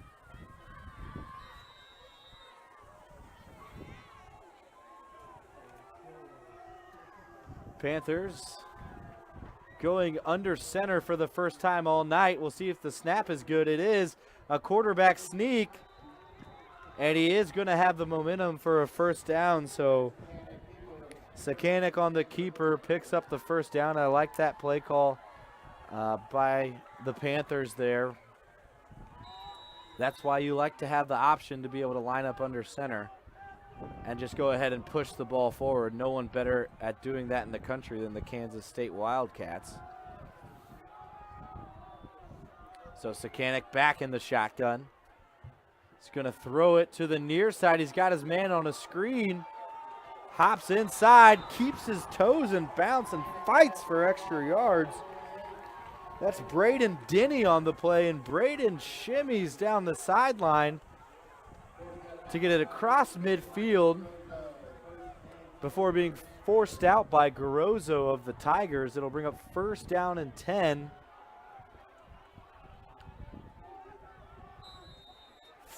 For the Panthers. So here's Sakanik. Empty backfield. We'll see if they let him air it out. Man in motion is Denny. He fakes it, and wow. I would not want to be Sakanik on that play because Garozzo met him, said hello. And he was also met by Felix Enudike.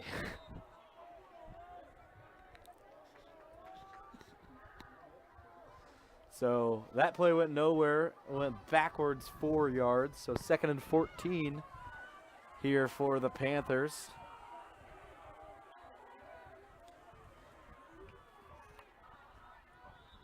And yep, they did see that. So that's Brock Ivy moved early. 83 of the Panthers. Shifted his weight, and the side judge flagged him for it. A "you can't do that" cheer comes from the Lee Summit sideline and their student section, because in fact you can't do that. Ivy's had a great game tonight though, a couple big catches including a touchdown in the first quarter. Sakanik in the pistol, 3 to the far side, pump fakes, brings it down, and then he is gobbled up. He had a defender jump on his back. We'll see if we can sort the pile out. And that's Michael Garozzo. He's had a busy night on defense for the Tigers, including about a 40-yard scoop and score to open the scoring for the Tigers. I wonder if he's related to the Garozzos of the Garozzo restaurant. Because if you haven't had chicken spadini from Garozzo's, after the game, see if you can get a reservation, get some spadini, and thank me later. Sakanik with the play action. He's looking deep. He's going to tuck it. He's got a little bit of room. He's going to go ahead and be able to pick up about 5 on the scramble on 3rd and 22. So not anywhere near a first down, and it looks like they're going to have to send out their punt team. And that's Brock Ivy back to punt.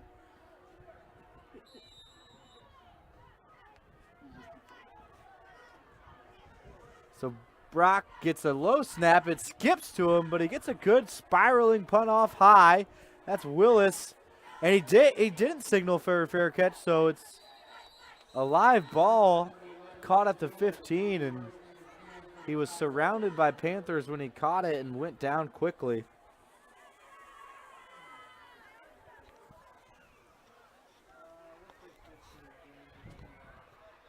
So that's where the Tigers of Lee Summit will take over at about the 15-yard line. It'll be 1st and 10. Just a minute and a half left to go here in the third quarter. So we've seen both teams run the ball more efficiently here in the third quarter, and as a result, it's been a lot quicker start to the second half than we saw with a lot of penalties and incomplete passes in the first half. Pearsall fakes the give, and it's an RPO, and he's going to go ahead and throw it to Willis. And a creative play design there. So what we saw was Pearsall fake the give. Looked like he wanted to run it. The linebacker came up, so he had the option to run first. Then he also had the option to pass as he flung it to the sideline to Willis. So the run pass option, RPO. Tapino gets the give on second down to move the change. Kaya Tapino having a big night. We expected heavy doses of Kaya tonight. He's thrown the ball, caught the ball, been effective at running back, running the ball, and been effective taking the snap directly and running the ball. And here Pearsall will take the snap. Willis is behind him, and Tapino is split out to the near side in the slot. Interesting. And the give is going to be to Willis. He's trying to get to the edge. He goes nowhere. He's hit hard out of bounds. And a flag down. We might have a hold on the Tigers. It might be coming back. We'll take a look. It is a hold on the Tigers, so they'll back that play up.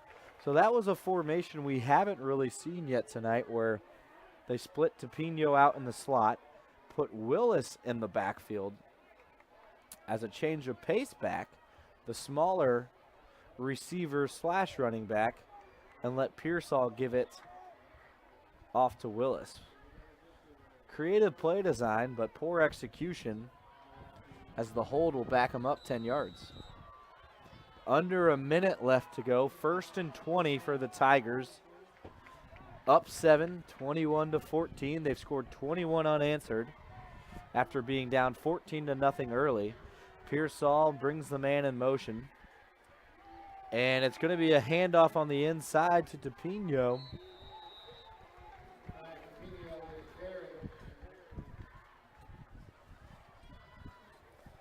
Not much doing there.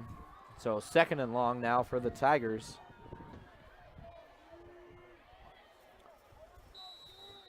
And one guy you might want to look out for, that's Micah Manning, split out wide here to the near side.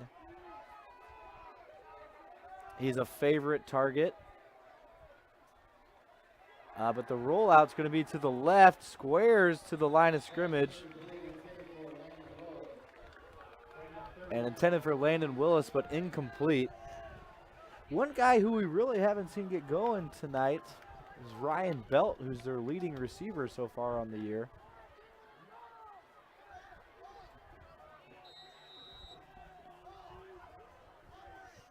So that'll bring up 3rd and 18 now for the Tigers. 14 seconds left to go in this 3rd quarter. And it's Pearsall back to take the snap. And it looks like the give is going to be to Tapino, and that is going absolutely nowhere. A big stop for the Park Hill South defense. That's Cameron Gillespie on the play. So Cameron coming up with a big tackle for loss to bring up 4th and 18. That's the end of the 3rd quarter. Tigers 21, Panthers 14.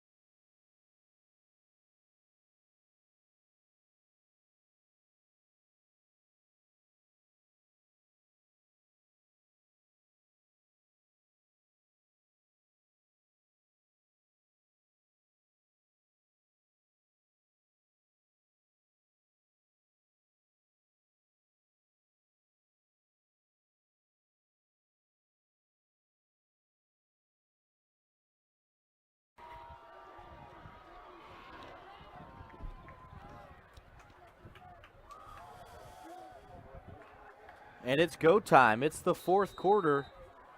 Punt formation here for the Tigers. And it's Tapino to punt. Again, he's the goalkeeper for the soccer team. And he absolutely bombs it. It's through the 5-hole. And who's got the ball? We'll let them sort this out. We'll see what the referee says. He's signaling. No signal yet. First down, Tigers. And if Kaya Tapino couldn't do more for this team, he absolutely rockets his punt. Backs up the return man. He misplays it. Ball goes right through his legs. The Tigers are hustling, hop on the ball. So not only have they flipped the field, they've got the ball on the 20-yard line, 1st and 10, and the goalkeeper, Tupina, boots it, and what a special teams play. So the second turnover of the half. So special teams coming up big for the Tigers. Pearsall to receive the snap, and the give is to Tupino. Tupino with a couple yards on the game, on the play. That'll bring up second down. 2nd and 8 for the Tigers. Play is being signaled in, and looks like it's going to be Pearsall to take the snap again.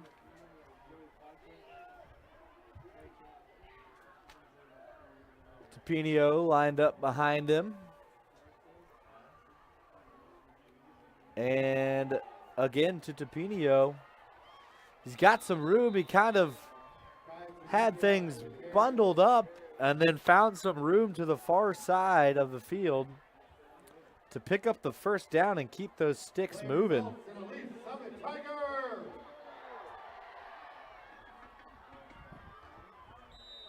And high school football can be tough. Mistakes can be made. And Jared Abbott, who's had a good game, was unable to haul that punt in. But one thing you like to see is that Tavon Tusa, the senior running back, goes over and comforts him. Gives him some words of encouragement as a good teammate. And on 1st and 10, it's a run up the middle. Not much going on there. But Tusa of the Panthers has had a big day on the ground.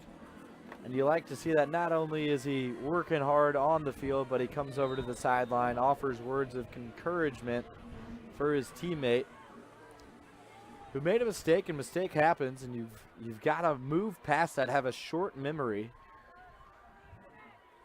because he's going to be asked to stay back there and keep fielding punts. So the Tigers got it in the red zone now on 2nd down, and the pass is going to be to the far side. A tackle's broken, and we'll see if we get the signal. We do, and that's a touchdown. Tigers to extend the lead to 2 scores. And Pearsall lasered it to the far side. Things got bunched up. I'm not sure who came down with that catch.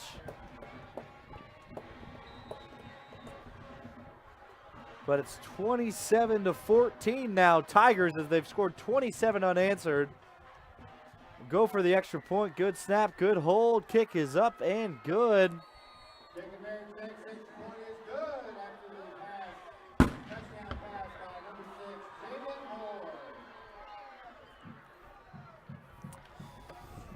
And it looked like that was Jaden Moore who hauled that in, made a man miss, got up the sideline and into the end zone. They had to uncover the pile to see who and where the ball was. And it turns out he crossed the plane, 6 points. Now that's 28 unanswered points on homecoming night for the Tigers. And that's Pearsall. Again, we talked about how in that third quarter he looked to be finding his rhythm as a passer. And that touchdown had the student section fired up. It got the band on their feet. And that could be a dagger.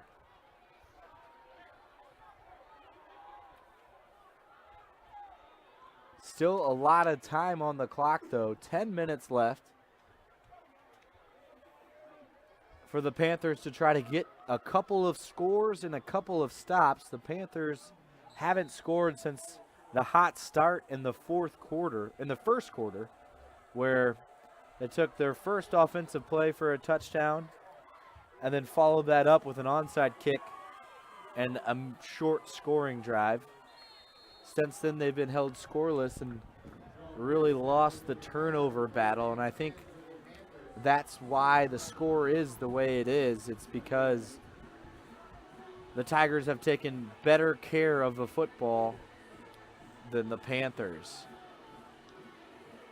In high school football, it's hard to win on the road when you lose the turnover battle, and I think that's what we're seeing here. But still plenty of time for a couple of big plays and stops for the Panthers to make this thing interesting. And the toss goes to Tusa, and he runs into a wall of Tigers. So right now, what's also going against the Panthers is this fourth quarter, they have to drive into the wind. And that's not easy to do.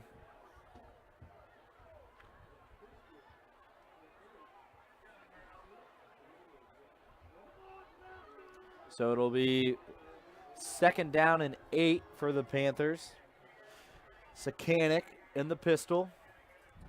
And he's going to fake the give and keep it, and absolutely nowhere to go.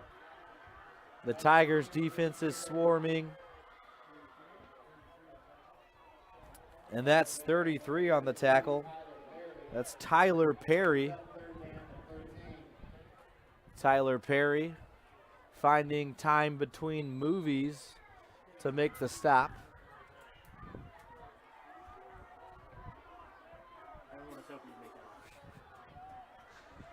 So Tyler Perry on the stop, and that'll bring up 3rd and 13. And here come the Panthers. A check down to Tua, makes a man miss, going up the far side, makes another man miss, and it's going to be close. Let's see where he stepped out. Either way, it's 4 down territory. So Tua made a couple men miss after the check down. He's going to be about a yard short, so that'll bring up 4th down, but it's go time. It's definitely 4 down territory here. And we'll see what they dial up. Now, if I'm the Panthers, you got a couple of options here. Tusa having a great game, but maybe a little play action and look for Brock Ivy somewhere over the middle, the tight end. He's out with his hand down to the near side, and they are going to fake the handoff, and that looked like Garozzo again. He's back there in the backfield once again. Garozzo has a scoop and score for a touchdown tonight. A tackle for loss to maybe put the nail in the coffin there.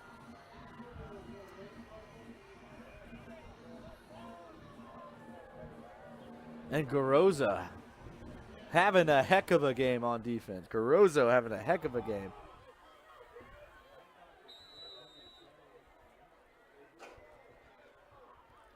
So 8 minutes left to go after the turnover on downs.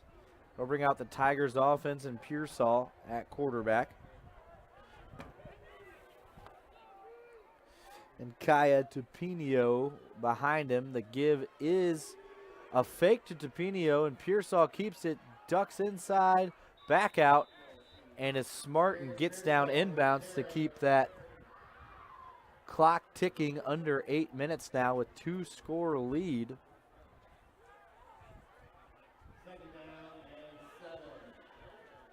So that'll bring up 2nd and 7 here for the Tigers.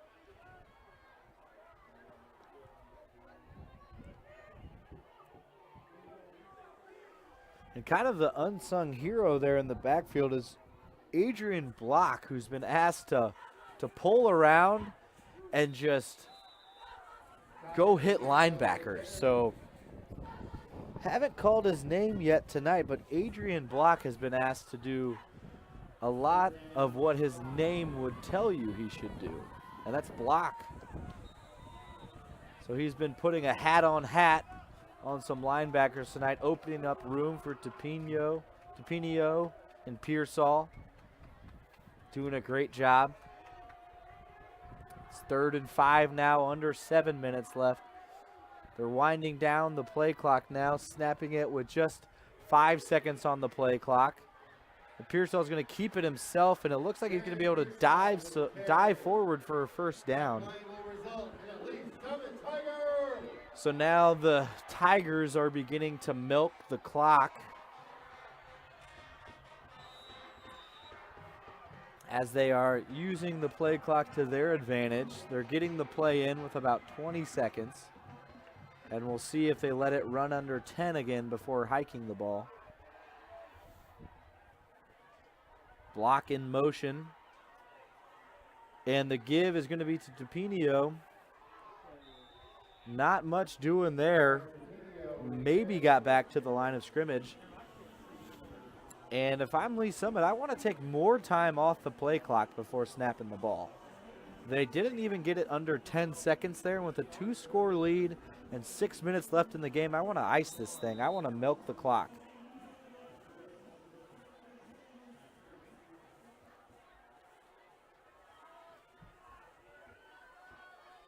When you watch the Mizzou Tigers offense, it's a little bit like this Lee Summit offense. They want to get it and go and not run clock. And the reverse is going to be sniffed out. It was Micah Manning on the carry, but as I was saying, the Tigers of Mizzou and the Tigers of Lee Summit like to get the play in and snap it as quick as possible.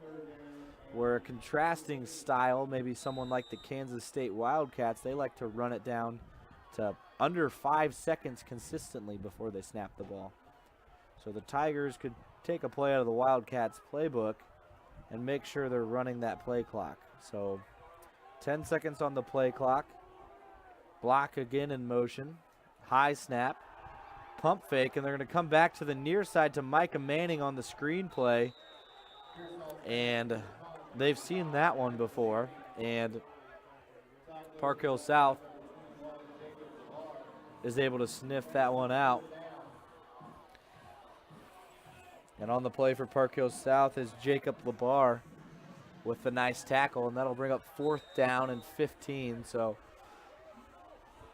Tupinio is going to be the punter again, the soccer kicker. They've got groups of 3 in this punt formation with an up back.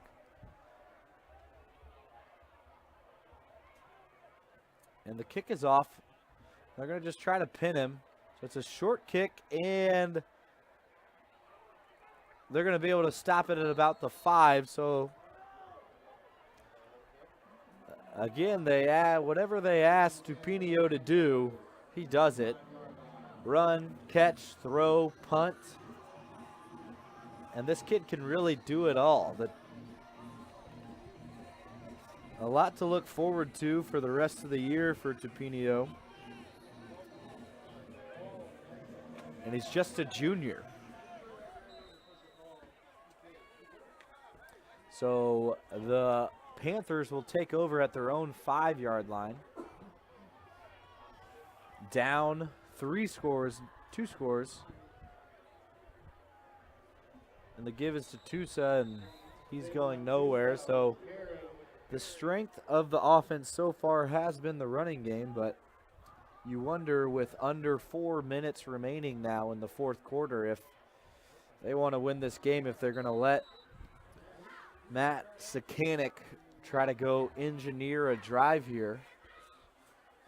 And if they can score here, one thing we know is they're really good at onside kicks.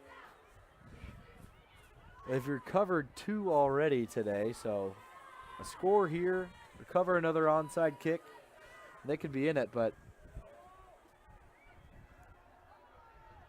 in a high throw, no chance for the receiver there to even bring that one down.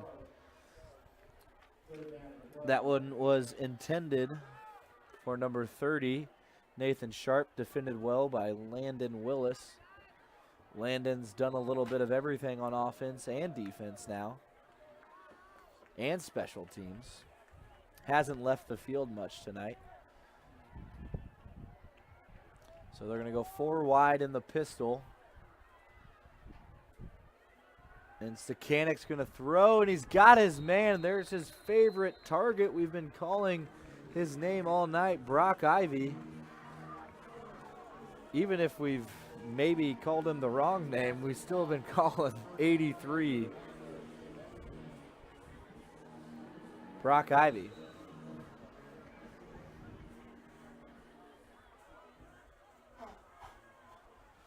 And as the Michael Jackson music quiets, here come the Panthers. Stekanik scanning the field, doesn't see anything, tries to run, tripped up, back to the line of scrimmage, and tick, tick, tick, tick, tick. Just 3 minutes left now. And you need more of a sense of urgency from this Park Hill South offense if they want to try to get in the end zone and have a chance to tie the game up on a second drive, but we're not seeing it. Here's Stekanik rolling right. He's got his man over the middle, and he's taken down after a big hit. And the Tigers are laying the wood. That's Jarquez Brinkley. So Brinkley with the big hit. The receiver's slow to get up there. On the catch, that was Braden Denny. Braden's been busy tonight.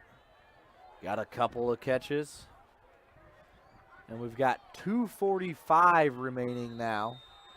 The clock stopped for a momentary injury, but it's ticking again.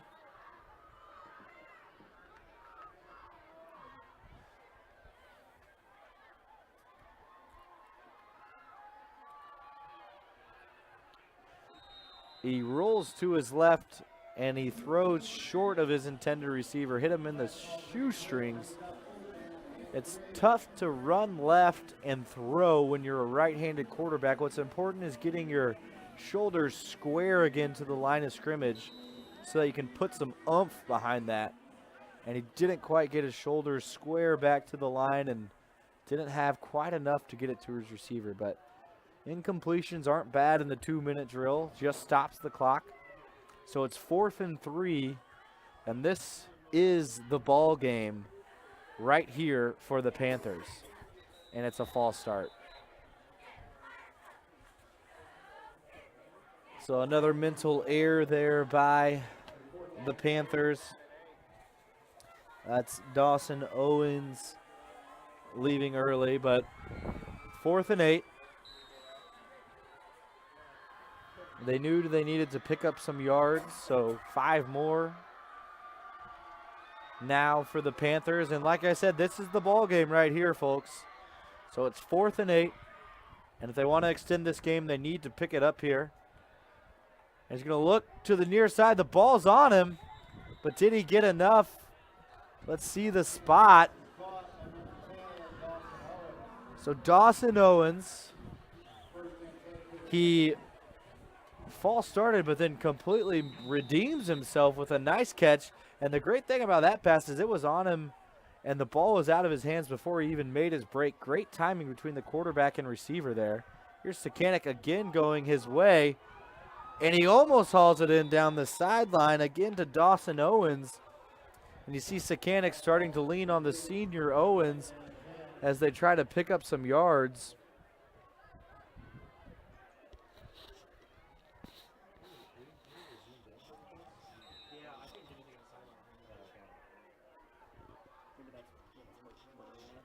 So that'll bring up 2nd and 10. Clock stopped at 2:07.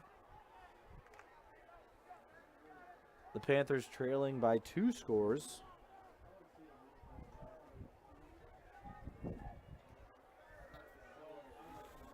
And the play action pass. He's got some time. He's going deep over the middle. And we'll see who comes down with it. I think the Panthers are going to come down with it after a jump ball, and they cross the 40. A big pickup for the Panthers on the play. And yes, they're signaling 1st down and that it was a catch. So it was a jump ball. The receiver came back to it, adjusted for position with the defensive back, and as he's coming down to land on his back, secures the ball. A big 1st down, 1:57. clock stops on first downs in high school football. So the Panthers are still driving with a chance to score here, and this one's not over. Again, more time for Sakanik. He's going up top. Well defended by the Panthers, and what we're seeing, well defended by the Tigers, and what we're seeing is some trouble by the Panther wide receivers getting some separation from these defensive backs of Lee Summit. So you'd like to see someone break open downfield so that Sakanik can hit him deep, but we haven't seen that yet. And you need some big plays. So speaking of big plays, we got Brock Ivy in the slot to the near side. Hard count on 2. And he's going to look this way. Pass intended for number 30, Nathan Sharp. And Nathan Sharp unable to bring it in. Good defense there by Landon Willis. Called his name a lot tonight on both sides of the ball. So clock stops, huddle for the Panthers. 1:43 left on the clock. 3rd down and 10. Ball on the 43-yard line. 4th quarter, just 1:40 to go. And a screen pass to the far side, a quick hitter. And instead of getting out of bounds, he fights for more yards, which he picks it up.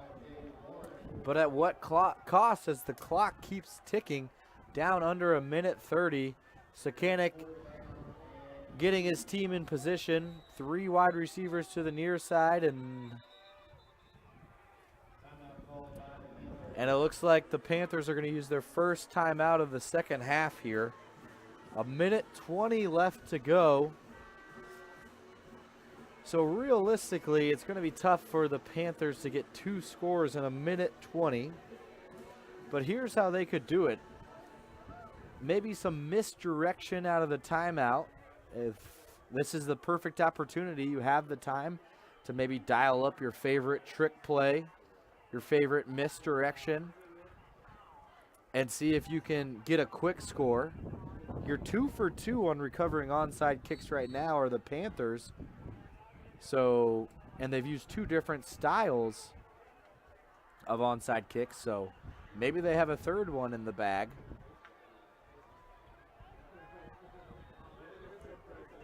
So Sakanik has the play. We'll see what they do. 4th and short and a false start. So they went with the hard count to draw the defense offsides, but it looked like Dawson Owens flinched. So again, 4th and short turns to 4th and longer on the false start. They did this last time on 4th down and then picked it up. So maybe they have some strategy I don't know about where they are more comfortable in 4th and 7 instead of 4th and 2. But again, here is the game. If they don't get it, then Lee Summit can just kneel on it. So Sakanik, he's facing pressure. Here comes the blitz. And he had a man, but it's just short. Incomplete. 28-14. Looks like it's going to be your final because the Tigers are going to take over on downs. And on homecoming night, the Tigers roar in the tune of 28 unanswered points.